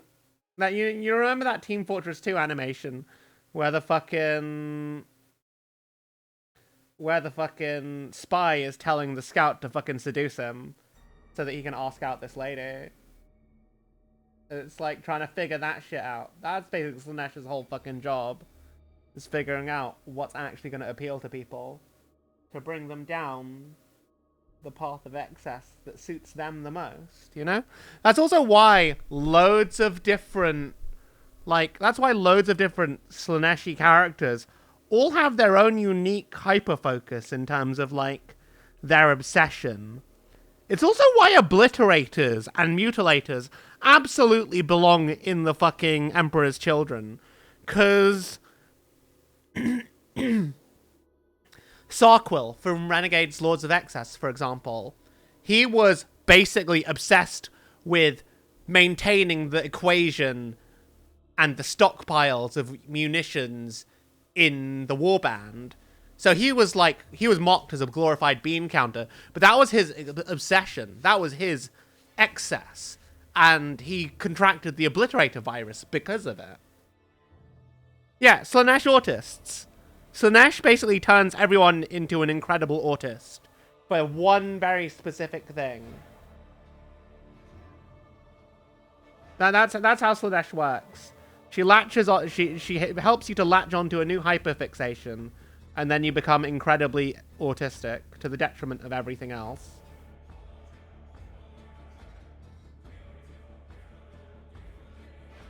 And if you thought Space Marines were already autistic, well, you've never read an Emperor's Children novel.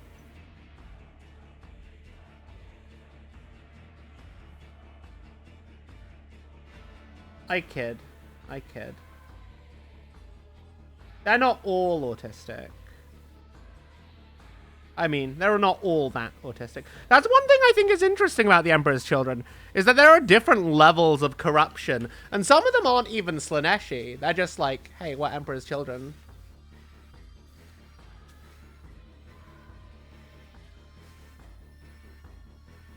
Hey, I don't think that about Slanesh, and I'm bad in the bedroom. We exist. That's true. Wait, how do you know you're bad in the bedroom, though? Has someone given you fucking feedback? Lol. Also, if you think that you can't perform, just use toys and fucking make them come before you get to the actually doing the deed. Then they'll never have any bad feedback to report, because, once that happens, they'll be hypersensitive, and then you just, finish them off. And just use them as a toy for your own pleasure, because that's just how it works, you know? Or at least that's how I roll. I always think it's better to do the foreplay to the point where they've already kind of finished, and then you just make them ride that wave all night long. Because... fun. I mean, what? Sorry, no, I wasn't talking about degenerate things. Don't mind me, chat. I'm just a little guy. Look at me, I'm just a little guy. Do I look like a degenerate? No, it's absolutely not.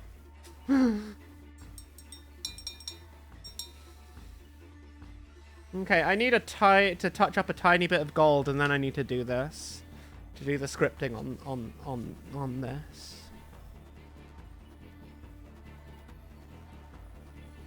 I'm pretty happy overall with how these are turning out, though. Scuff's fucking Slanesh style. Lol. There's no one to give feedback. You know, you might just be naturally good. You never know, chat. You never know until you try, right? I mean, my first time was great, apparently. I got great feedback about that.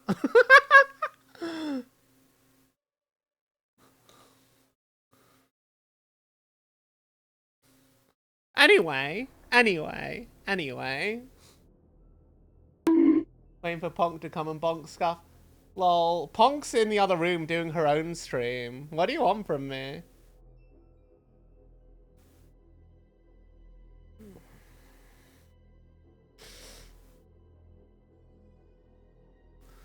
Look, do you know how to be good in bed, chat? The secret to being good in bed is just imagining that you are the other person and doing everything you can that you, within your power, that you think would make them feel good if you were them. It's very chill. It's very simple if you think about it that way. If you just think about it that way. Like, if I was that person, what do I think would make me feel good? Easy. And I know some people will have difficulty with that. But that's down to them lacking imagination. And I can't help with that. I'm so sorry. I'm so sorry if you lack imagination, chat. That is entirely a you problem. Okay, there's not much to do now. I need to do these little swirly embellishments on the Guardian Spears. And then I need to do the script on the Vexilla. And then we're basically done, other than basing, which I guess I will do, because yeah, it needs to be done. I might as well, right? I might as well. I think I'm gonna do these guys in dark rubble.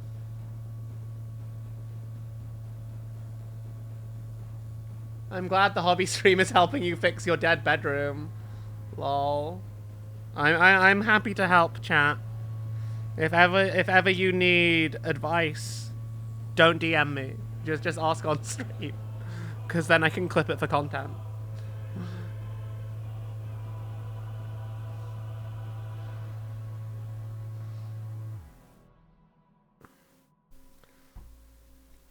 I will say, any advice I give is not, like, sanctioned by anything. So if you try it and it goes horribly for you, that's not a me problem. Lol. But it shouldn't go horribly for you. But maybe I'm just that good, lol. Ah! Maybe I'm just that good. Maybe I'm just built different.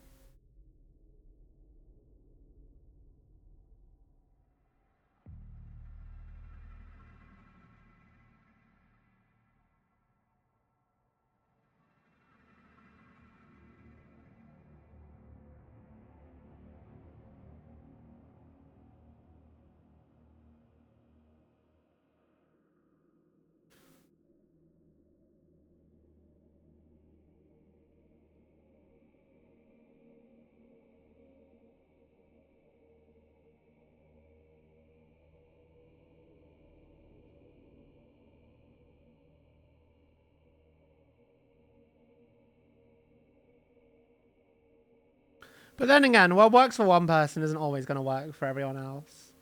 So, you know, sometimes it just be that way.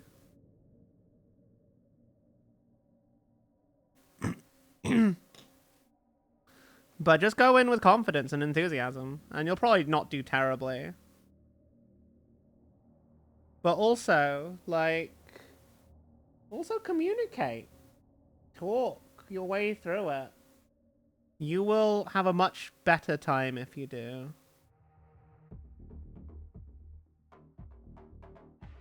Because everyone has limits, and everyone has, like, things that they definitely don't like.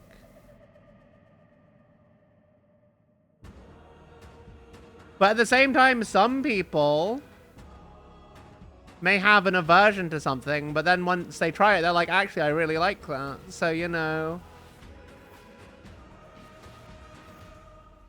it's all down to trial and error at the end of the day. I believe in you, chat. You can do the things you want to do, and the people you want to do eventually. Well.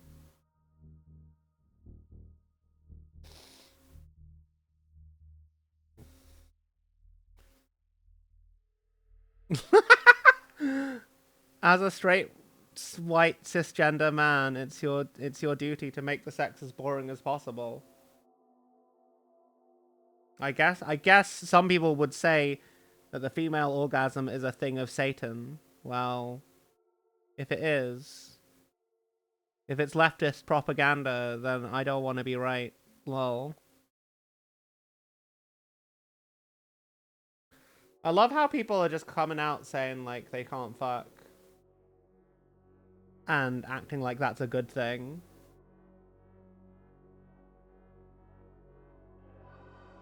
Look out! Here they come! Computer just raided with 4 viewers. Come! Welcome, welcome, welcome. How are you doing? How's your stream? Welcome, welcome, Raiders. I am the Scuff Cat. I'm a variety If you guys have a prime, slap that prime on the table like a big fucking cock. Show everybody that you have a big fucking dick today and slap that prime on the fucking table right now! Also that, hi, lol. I am a miniature painter. I do hobby streams every Tuesday. I do community games on Sundays. Thursday is always a community choice game. Usually something quite long form. Tonight I'm finishing my first squad of Adeptus Custodes, Custodian Wardens, for Warhammer 40,000 and the Horus Heresy. Mondays are Mecha Mondays. Right now we just started Titanfall 2 yesterday. And on Wednesdays we do Warhammer games. This week we are finishing Space Hulk Deathwing with the wonderful Mike Agnius, who you should definitely go follow. He does amazing miniature content. How you doing, Calm? How was your stream? Drop Death Guard minis in my hobbies channel. Sick. Let me have a look. Let me have a look. Let me have a look. Let me have a look in a second. I just want to finish this bit while I'm here. Cool. These guys are almost done, by the way. Like, for real. Almost done. Like, nearly done. Then I guess I'll grab a snack, and then we'll play some video games. Clan invasion has begun in your game. Sick! How are you finding the clans? Are they murdering you? Did you have a nice time? Also, we sometimes paint Battletech here. On occasion. Just Battletech is a lot easier to paint than Warhammer, in all honesty. Okay, let's have a look. Let's have a look. Oh yeah, this is Cat-chan's non-metallic metal, mass-produced, guys. That looks fucking amazing, by the way. What this?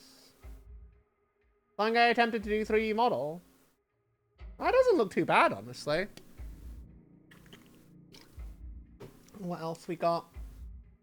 Blue Death Guard. Oh, that looks fantastic, honestly. Man, I love this tongue. I feel like against the blue, I would have probably gone for a bit more of a pink tone, but that's just me. That's just my personal preference, because I feel like purple is very similar to blue as a color. But man, I love this gold. I love the weathering. I love these teeth. That's some good shit right there. That's some good shit. I need to finish my Death Guard. Thank you for sharing, Eden. They caught one of your atlases in the very first encounter. Just, uh-oh, punching out. Yeah, that sounds like... That sounds, yeah. Keeping the tongues, the guts muted makes the teeth pop, though. That's true. That's very true. That is very, very true. Yeah, no, every time... Like, I kind of discovered that when you fight the clans in MechWarrior, you just have to be prepared to lose mechs. You just have to, like, have plenty of spares. Because if you don't, then everyone's gonna die. And then you won't be able to actually finish the campaign. Because the clans will push your shit in, and it'll be funny. But also, man. Anyway, what am I doing? I'm doing the scripting on this. We're just gonna be like... We're using a Micron pen.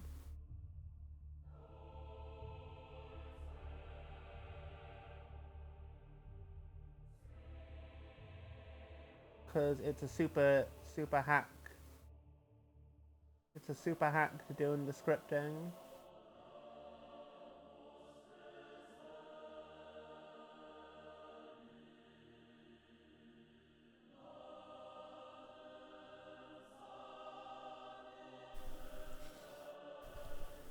It's a super hack for doing the scripting because then we just like, it just makes life a bit easier.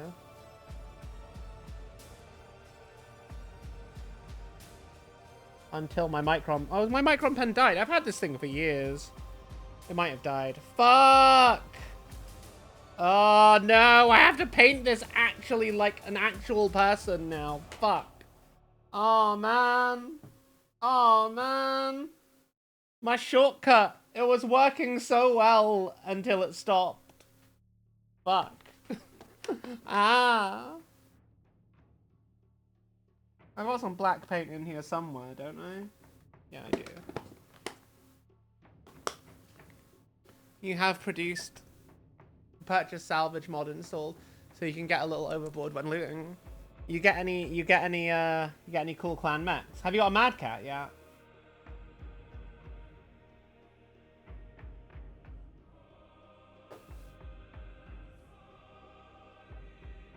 I do feel like, when it comes to the clans, not all of their mechs are equally, like... They're not all clan mechs are that good. Like, depending on what variant you get. And some of them, you need the clan weapons and ammo.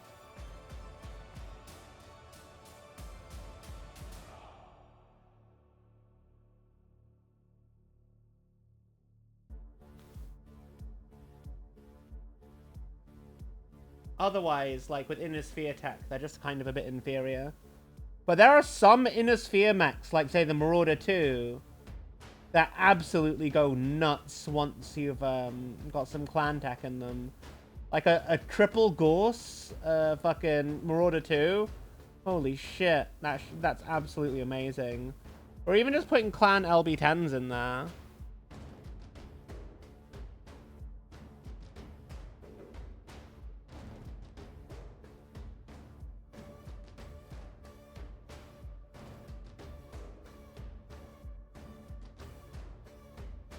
Also, if you're wondering why I'm painting it like this, it's a lot easier to control when you're just dragging the brush directly down.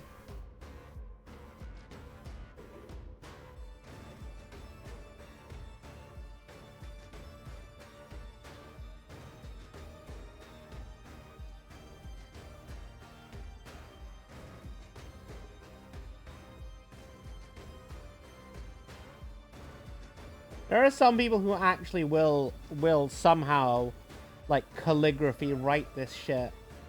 Like, actual sentences and stuff. Even though, like, no one's gonna actually see that except in a painting competition. And I'm just like, how? How? Why would you do that to yourself? I think it's, for stuff like runes and whatnot, it makes a bit more sense, because you can really, like, kind of be a bit creative with it. But when it's just meant to be like text and stuff, I don't get. I do not get. I'm sure I could actually just get like some water slides and put it on this, but like, man, that shit's hard. And this works, honestly.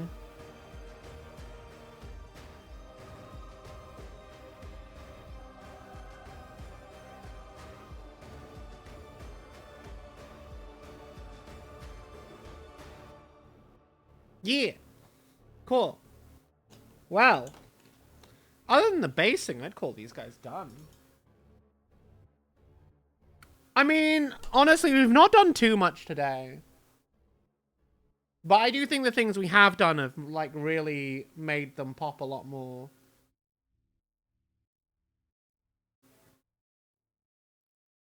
Like, I genuinely think that it's made a big difference today.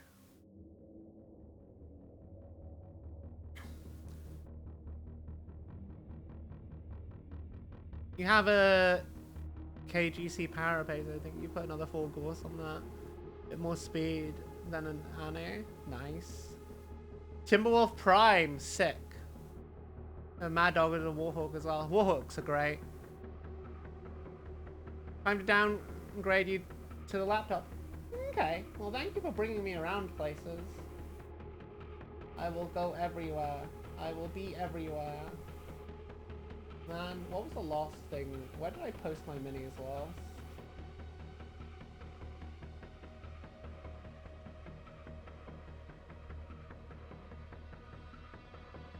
So this is how they looked last week. I mean, last time we painted them. Like, it's not a huge... They're not hugely different. But at the same time, they are hugely different. In my opinion, at least. In my opinion. Anyway, we're not done tonight with painting. I have a thing that I need to do on these guys first. Before we can finish for the night. Where is it? There it is. First, we rim the bases. Then we get some cover glue on them. And then we base them.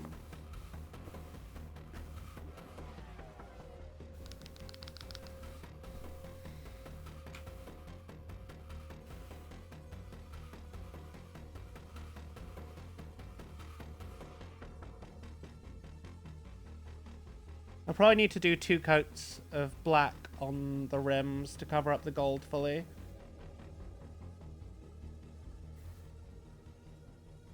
And what I'm using here is an AK interactive play marker. Which is great when you just want to like get some base coats on stuff, you know?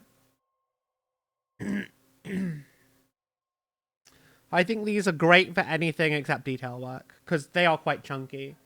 They are quite chunky little paint pens. Why am I using these? Because it's a lot easier for... like, this is honestly my favorite tool for rowing bases. I don't think I actually really use the play markers for for much else. Like, I've got a big arrangement of them, but like... I don't know. I find I have a hard time using these particular markers for anything else. Though one thing you can do is you can use them and then get a wet brush, and they're really good for wet blending like that. But you have to use them in combination with other tools, because the paint you get out of them is quite nice and thin, which I think is great. I think it's great.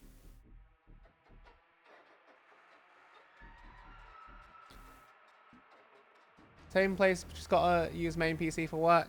Understandable. I hope that your work goes smoothly.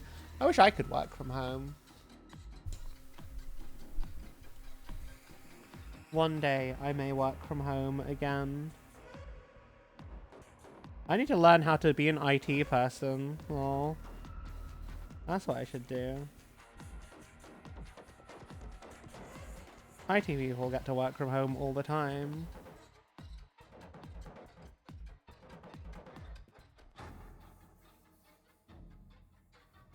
I'm hoping that will have dried.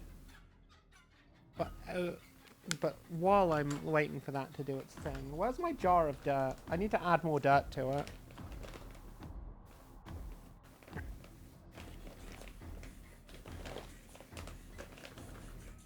Oh, I haven't actually opened this big bag of dirt. Maybe I'll be okay. Hi, Haru! Look at this little flu! Hi. Haru! Hi. Say hi to chat. Cat. Oh, wait, hang on. No, no. The creature. The creature. Haru! Hi.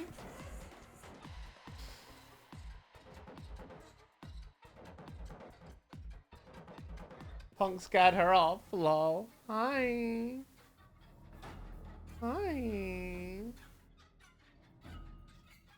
Get scritchies. She is but a creature. But a little floof. I don't know how to get the thing to do the thing. Haru. Hi. Haru. Behold. The creature. Beast of Knuckle will destroy all. Hi.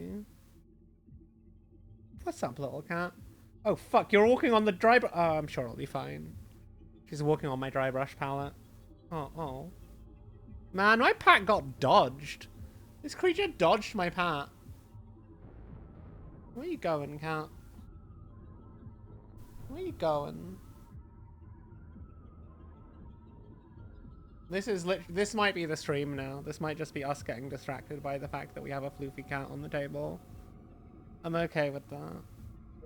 I'm sure most of chat is okay with that too. Let's get the cat in focus.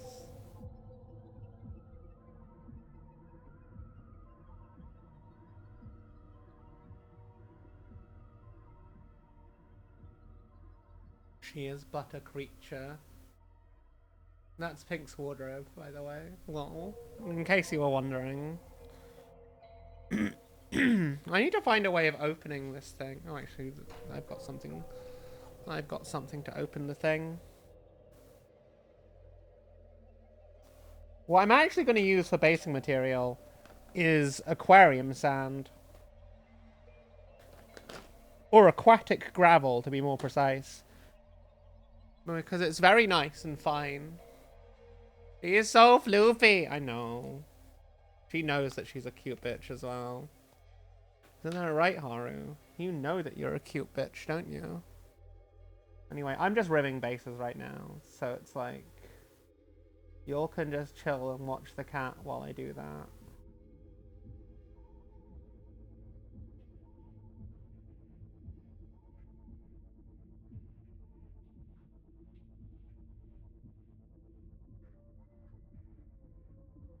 So what's Pink doing that she scared Haru off stream?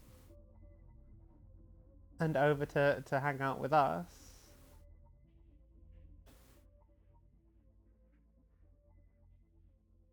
I think she's playing Hytale tonight. From what I've heard, she's told me Hytale is like 3D Terraria. But I don't really know anything about Terraria, other than it's like 2D Minecraft. So is Hytale just Minecraft? This kitty is like a movie kitty. Yeah, she is. She knows. The thing is, like, Haru is so cute and fluffy, but she also knows that she's really cute. She knows that she's really cute, and she actually behaves like a diva when we give Eevee any attention. She like goes and makes sure that we can see her, looks away from us, and sulks. It's adorable. She's like such a little fucking diva.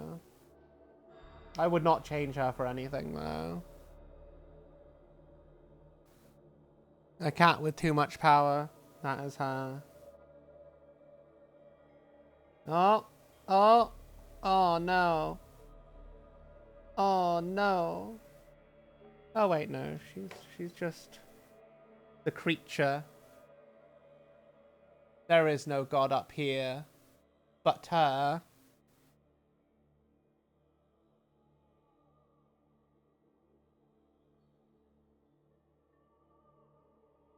This is it, chat. This is the stream now. Pack it up. We're not a Warhammer painter anymore. We're just cat cam. Just cat. I'm kidding. We will still be doing some painting.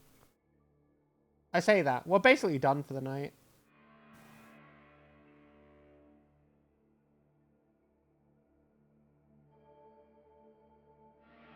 I mean, as far as painting goes, we might play some video games.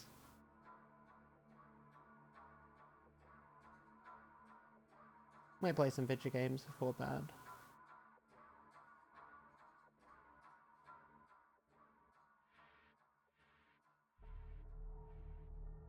Oh, where you going, Haru? Where you going, cat? Oh. She abandoned. We're abandoned, chat. We've been abandoned. Truly. I was there. I was there when Haru betrayed the Emperor. I mean, what?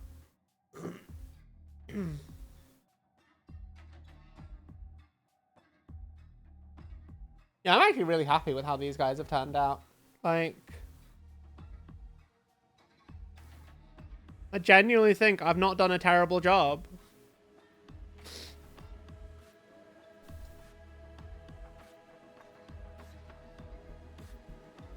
Remember, people don't have cats, cats have people.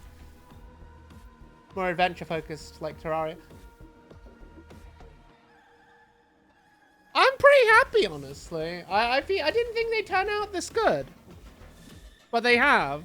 And, like, yeah, first squad. Now I get to do a whole fucking army like this. Thankfully, the army is quite small because it's just, like, the most elite faction that one could have. Where's my PVA glue? That's my PVA glue. And I need, like, a spatch kind of thing. I should probably wait for the rims to fully dry, though.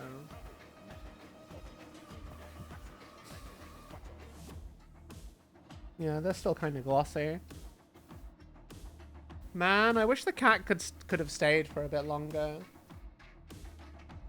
I don't know where Evie's gone, either. She was here at the start of stream, and then she's just decided to disappear on us. She's around somewhere, probably. But where?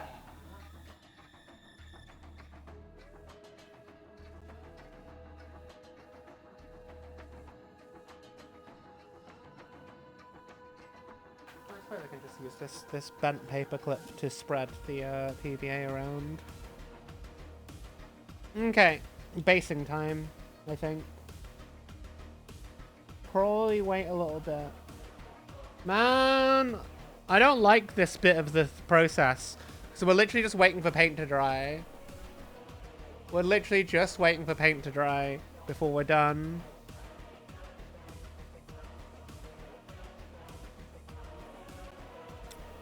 And I think that's kind of mid, honestly. I don't want to sit around. Oh, hi, Haru.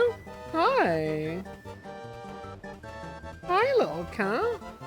Hi. You want to come up here? Why are you sniffing the bags of dirt for basing? Do you want to go in there? Is that what you're saying?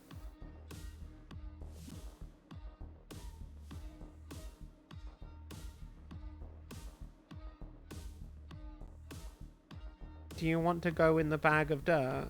Don't go in the bag of dirt. She's under the table. Andy! Not waiting. Watching the paint dry. Literally. You gotta get the rest of your Custodes bought, but I shall not wait for the big box. Yeah, I'm also waiting for the big box to, like, finish my Custodes army. Like, that plus what I have is just over 2,000 points. And it gives me some wiggle room to play around with different models and stuff. Hi, Haru. She's under the table. Where all our spray cans and random disorganized painting supplies are.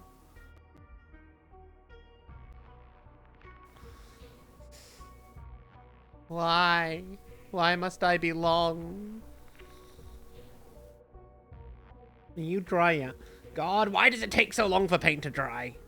It's so awkward.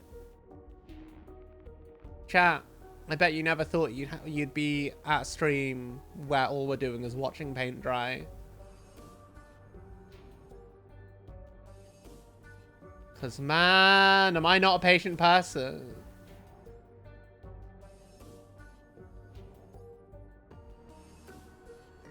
No, they don't. If you redeem it, it makes my neck go back to normal. And if you spam it, it just like keeps going up and down and up and down and up and down and up and down. There are many things that chat can do with my model. Many, many things. Including the do not redeem. Which I call it do not because I don't want people to know what it does. But you're allowed to use it. It's just do not to make people think, this is a big red button I shouldn't push. But it's clearly there, so maybe I should push it. Because if I didn't want it pushed, surely I would turn off the redeem, right? It's well within my power to do so. well within my power to do so. No, I think we're done watching paint dry for now. We are now at the stage of putting a drop of glue and spreading it around.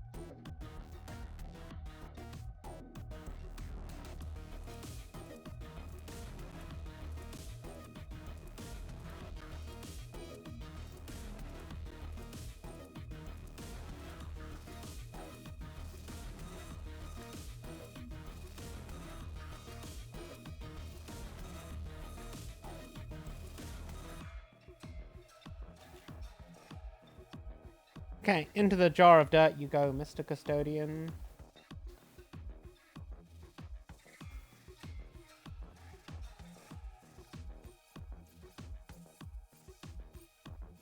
No, it's not actually dirt. It is aquarium sand. Though technically it's not sand, it's gravel.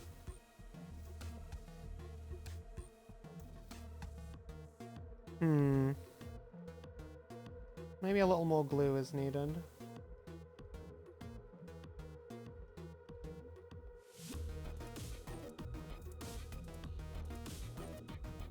Yeah, just a little bit more glue so I can get more around the edges.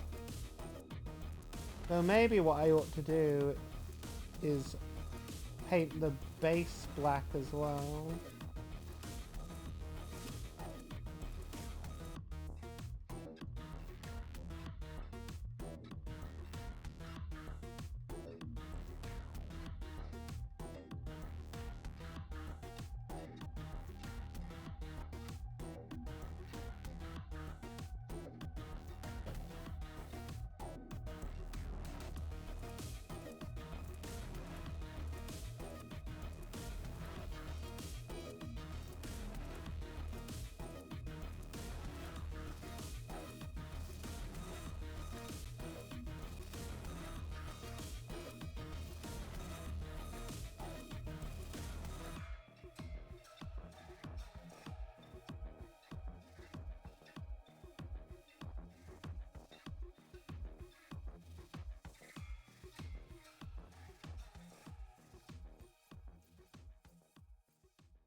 Okay.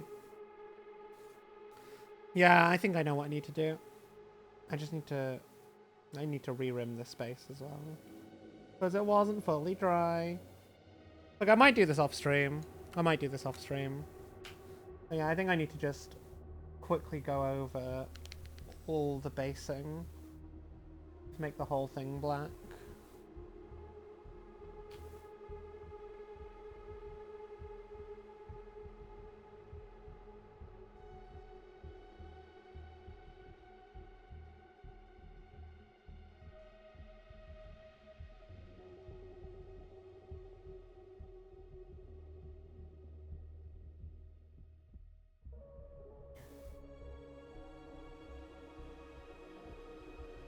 We rimming in here? Absolutely. We are absolutely rimming in here. We always rim every miniature. Every one of our Custodes needs to get rimmed. It's just like, it's the kind of thing that just needs to happen, you know? And people may have opinions on rimming. But let's be honest. It's a satisfying thing at the end of the day. I mean, what?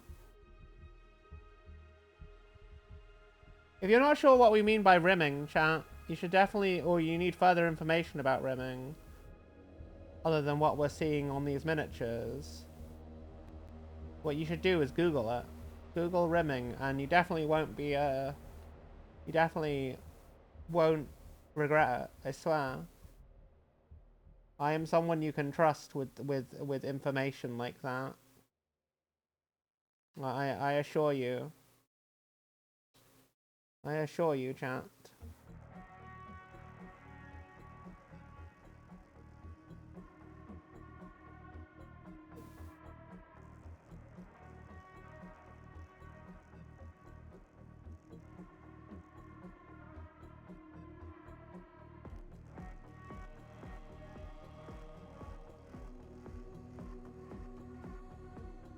Ah, did you just fart? Oh, Haru. Haru, you smell. My cat just farted under the table. Could use a deep exploration of rimming. Understandable, Eden. Understandable. Hey, Peanut. For the Emperor, indeed.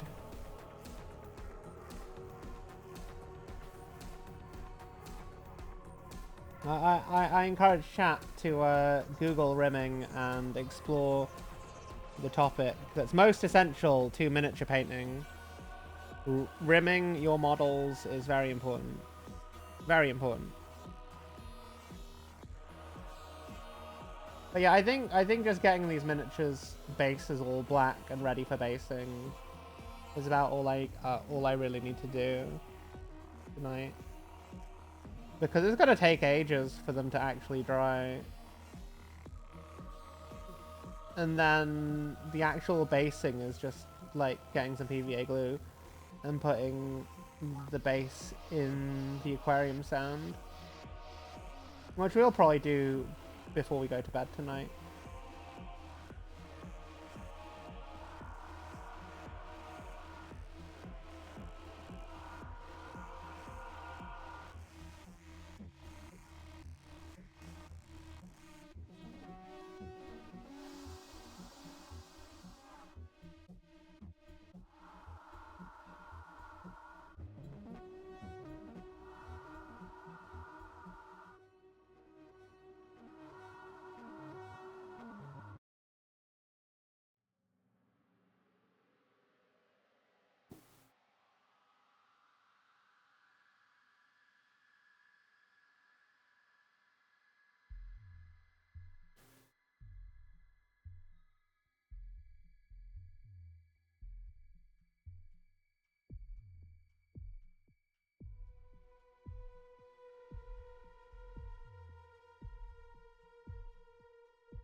I wonder if PVA glue takes longer to dry than paint. Probably.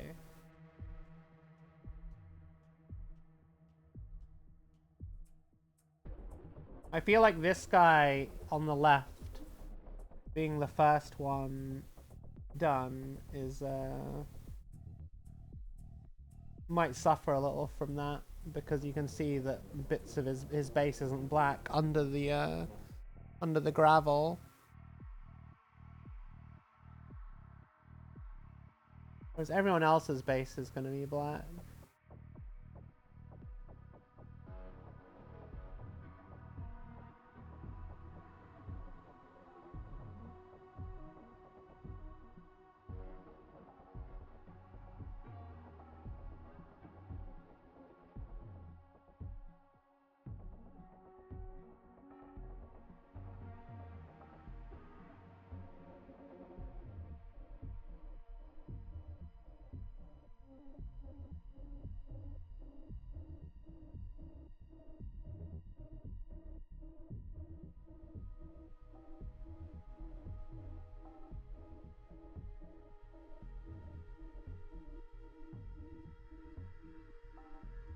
Okay. Look out! Oh, Here they Jesus come! Christ! The Terminus Live just raided with 2 viewers. Hey, how's it going, Tom? How was your stream? What were you up to? Welcome, welcome, Raiders. I am the Scuff Cat. I have, I do a bunch of different things. Tuesdays are usually our hobby night. Wednesdays we do Warhammer games. Oh, you were playing... Oh. Oh, I'm so sorry. You were playing a MOBA. I know exactly how that went. Lol. If someone says don't ask how a MOBA went, I automatically know why. Cause it's a salt mine, isn't it? It's a salt mine. My first squad of Custodes are done, by the way, other than basing. Well, we're just gonna base them in aquarium gravel. Grey aquarium gravel. And because I think it looks better than the dirt, the rubble that I had before, honestly. It's a bit more uniform, honestly. Had someone scripting, so that was fun. What's scripting? Do you mean like they had an AI playing their thing? Do I have any recommendations for Krieg and Death Company?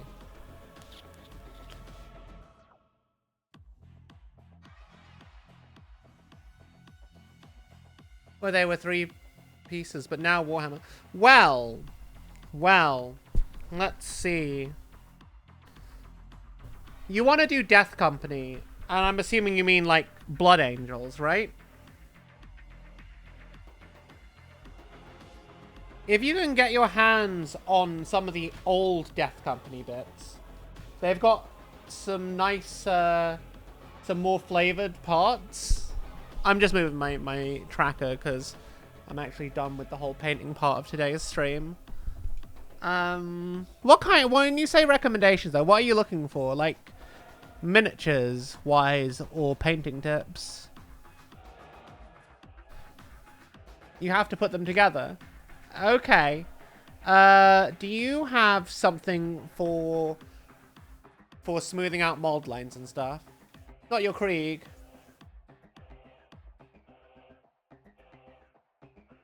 Okay. Do you have plastic glue? Or do you mean in terms of like loadouts and stuff? Painting tips. Oh. Well, if you're going with black, like the standard Death Company colors, which are black and red, probably just the easiest way to do it is to prime them in black.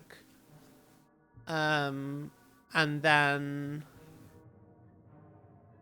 they're already done. Yeah, prime them in. The Blood Angels are done. Wait, so what specifically? No paint. What? Okay, Peanut, I'm gonna need to ask you to ask specifically what do you need help with?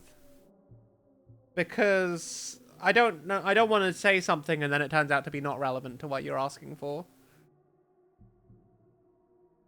Because that would just be a bit awkward and silly of me.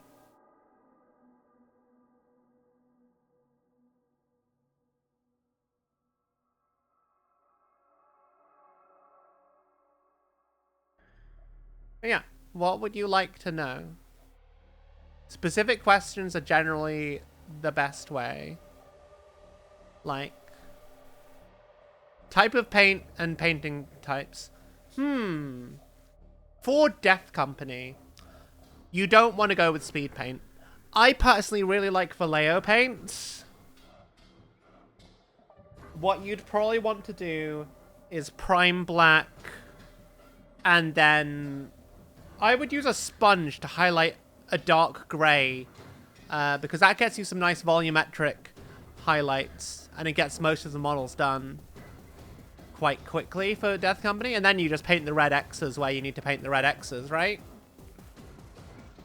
I would probably do something like use the same grey I used to highlight these, but you could go bright. You could go brighter on certain edges, which was Vallejo Cold Grey.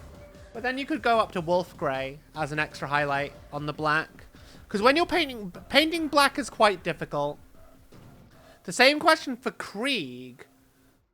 Well, when it comes to Krieg, the question is which company do you want to do? Which regiment do you want to do?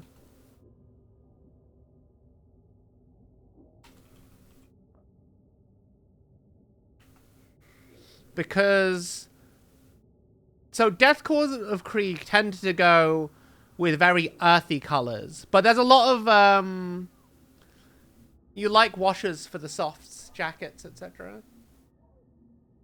I'd probably go with like, so deathcore tend to be like olives and browns and grays and very like dark kind of midtones. Like, there's a few different things you could do. I honestly quite like the idea of doing quite a rough kind of look for Krieg. What you could do to get them done really quickly is base coat them in black and just dry brush them a medium gray all over. Maybe add a few metallics for armor plates and stuff. And then just use like either an olive green contrast paint or a brown, a medium brown, to just go over like bits like leather and like any particular things you want to stand out. Not quite slap chop. Not quite slap chop. You could slap chop it. Like, it depends, really. Like, you could also just dry brush a medium gray. Like, I don't mean slap chop, but like, more like overbrushing. Because a lot of Krieg stuff is one color. About Krieg artillery. Krieg artillery. Well, with Krieg artillery, what you're going to want to do is pick out one color for your regiment armor.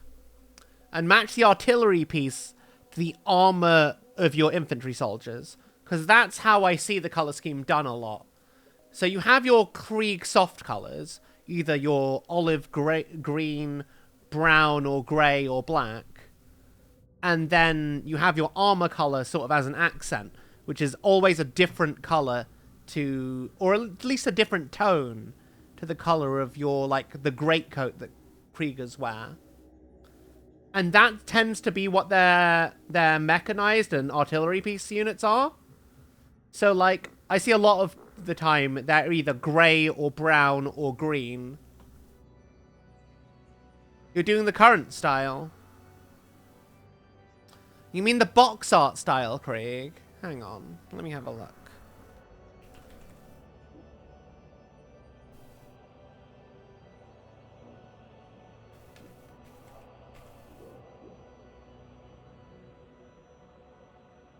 Oh, yeah. I see you. I see you.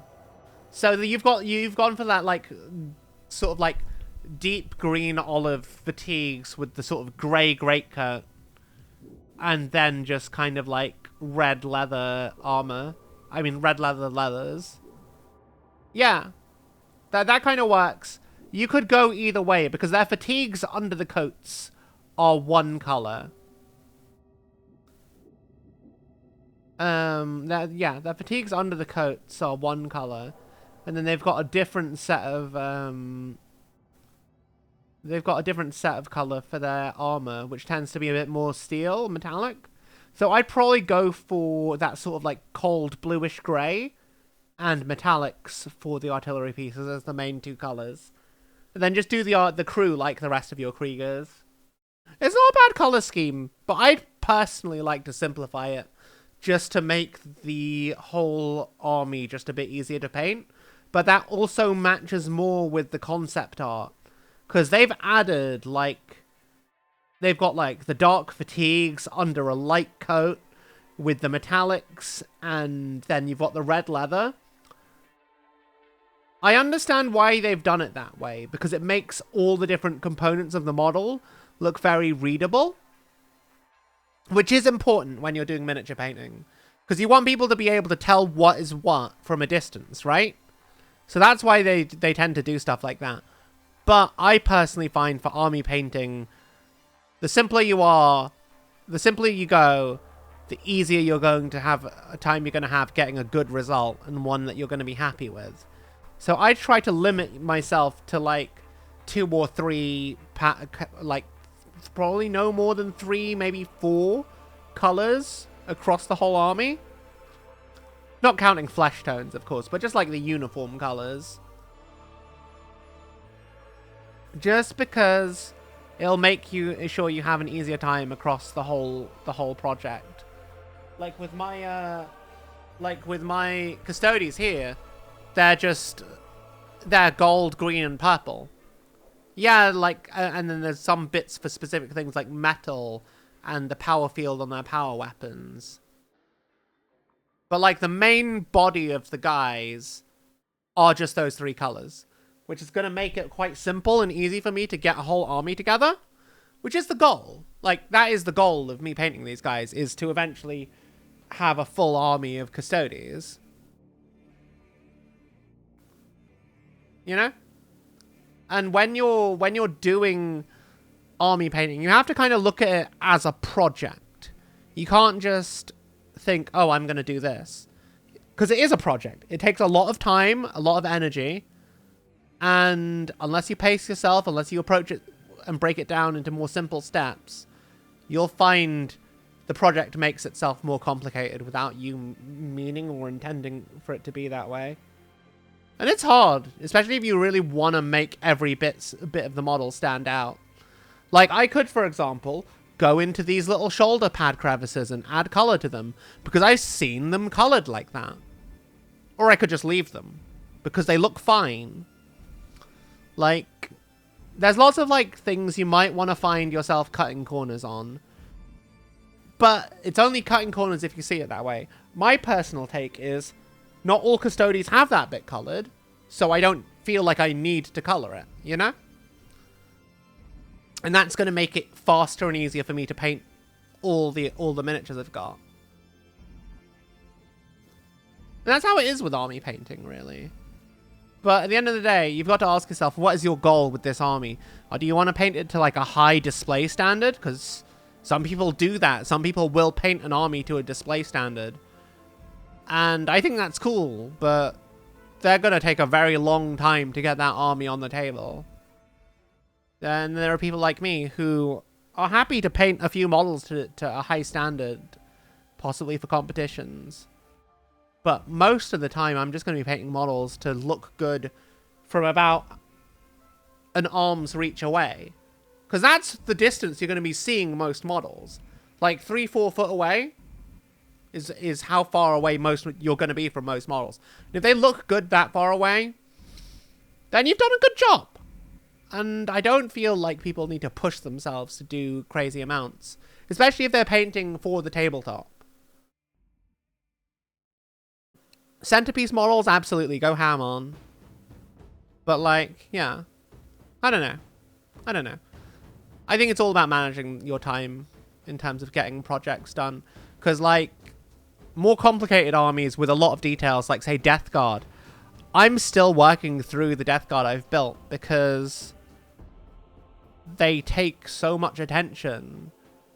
It's like, it's not something I really focus on because there are so many other projects I can get done quicker. But I have them. I'm slowly working through them. I've got like 1,000 points ready to go if I ever want to have a game. But I don't prioritize it because I know that it's the kind of thing that when I paint them, I have to bog myself down in terms of time. Because they take long. And life is short. Well, anyway. Rant about project pacing over. I don't know what to do, chat. Should we play some video games? What do you guys want to play? I'm still waiting for paint to dry, but I'm still watching paint dry here. So I don't want to, like, base them because it's just going to take ages. It's going to take ages. Anyway, I'm going to stop the VOD now. Well.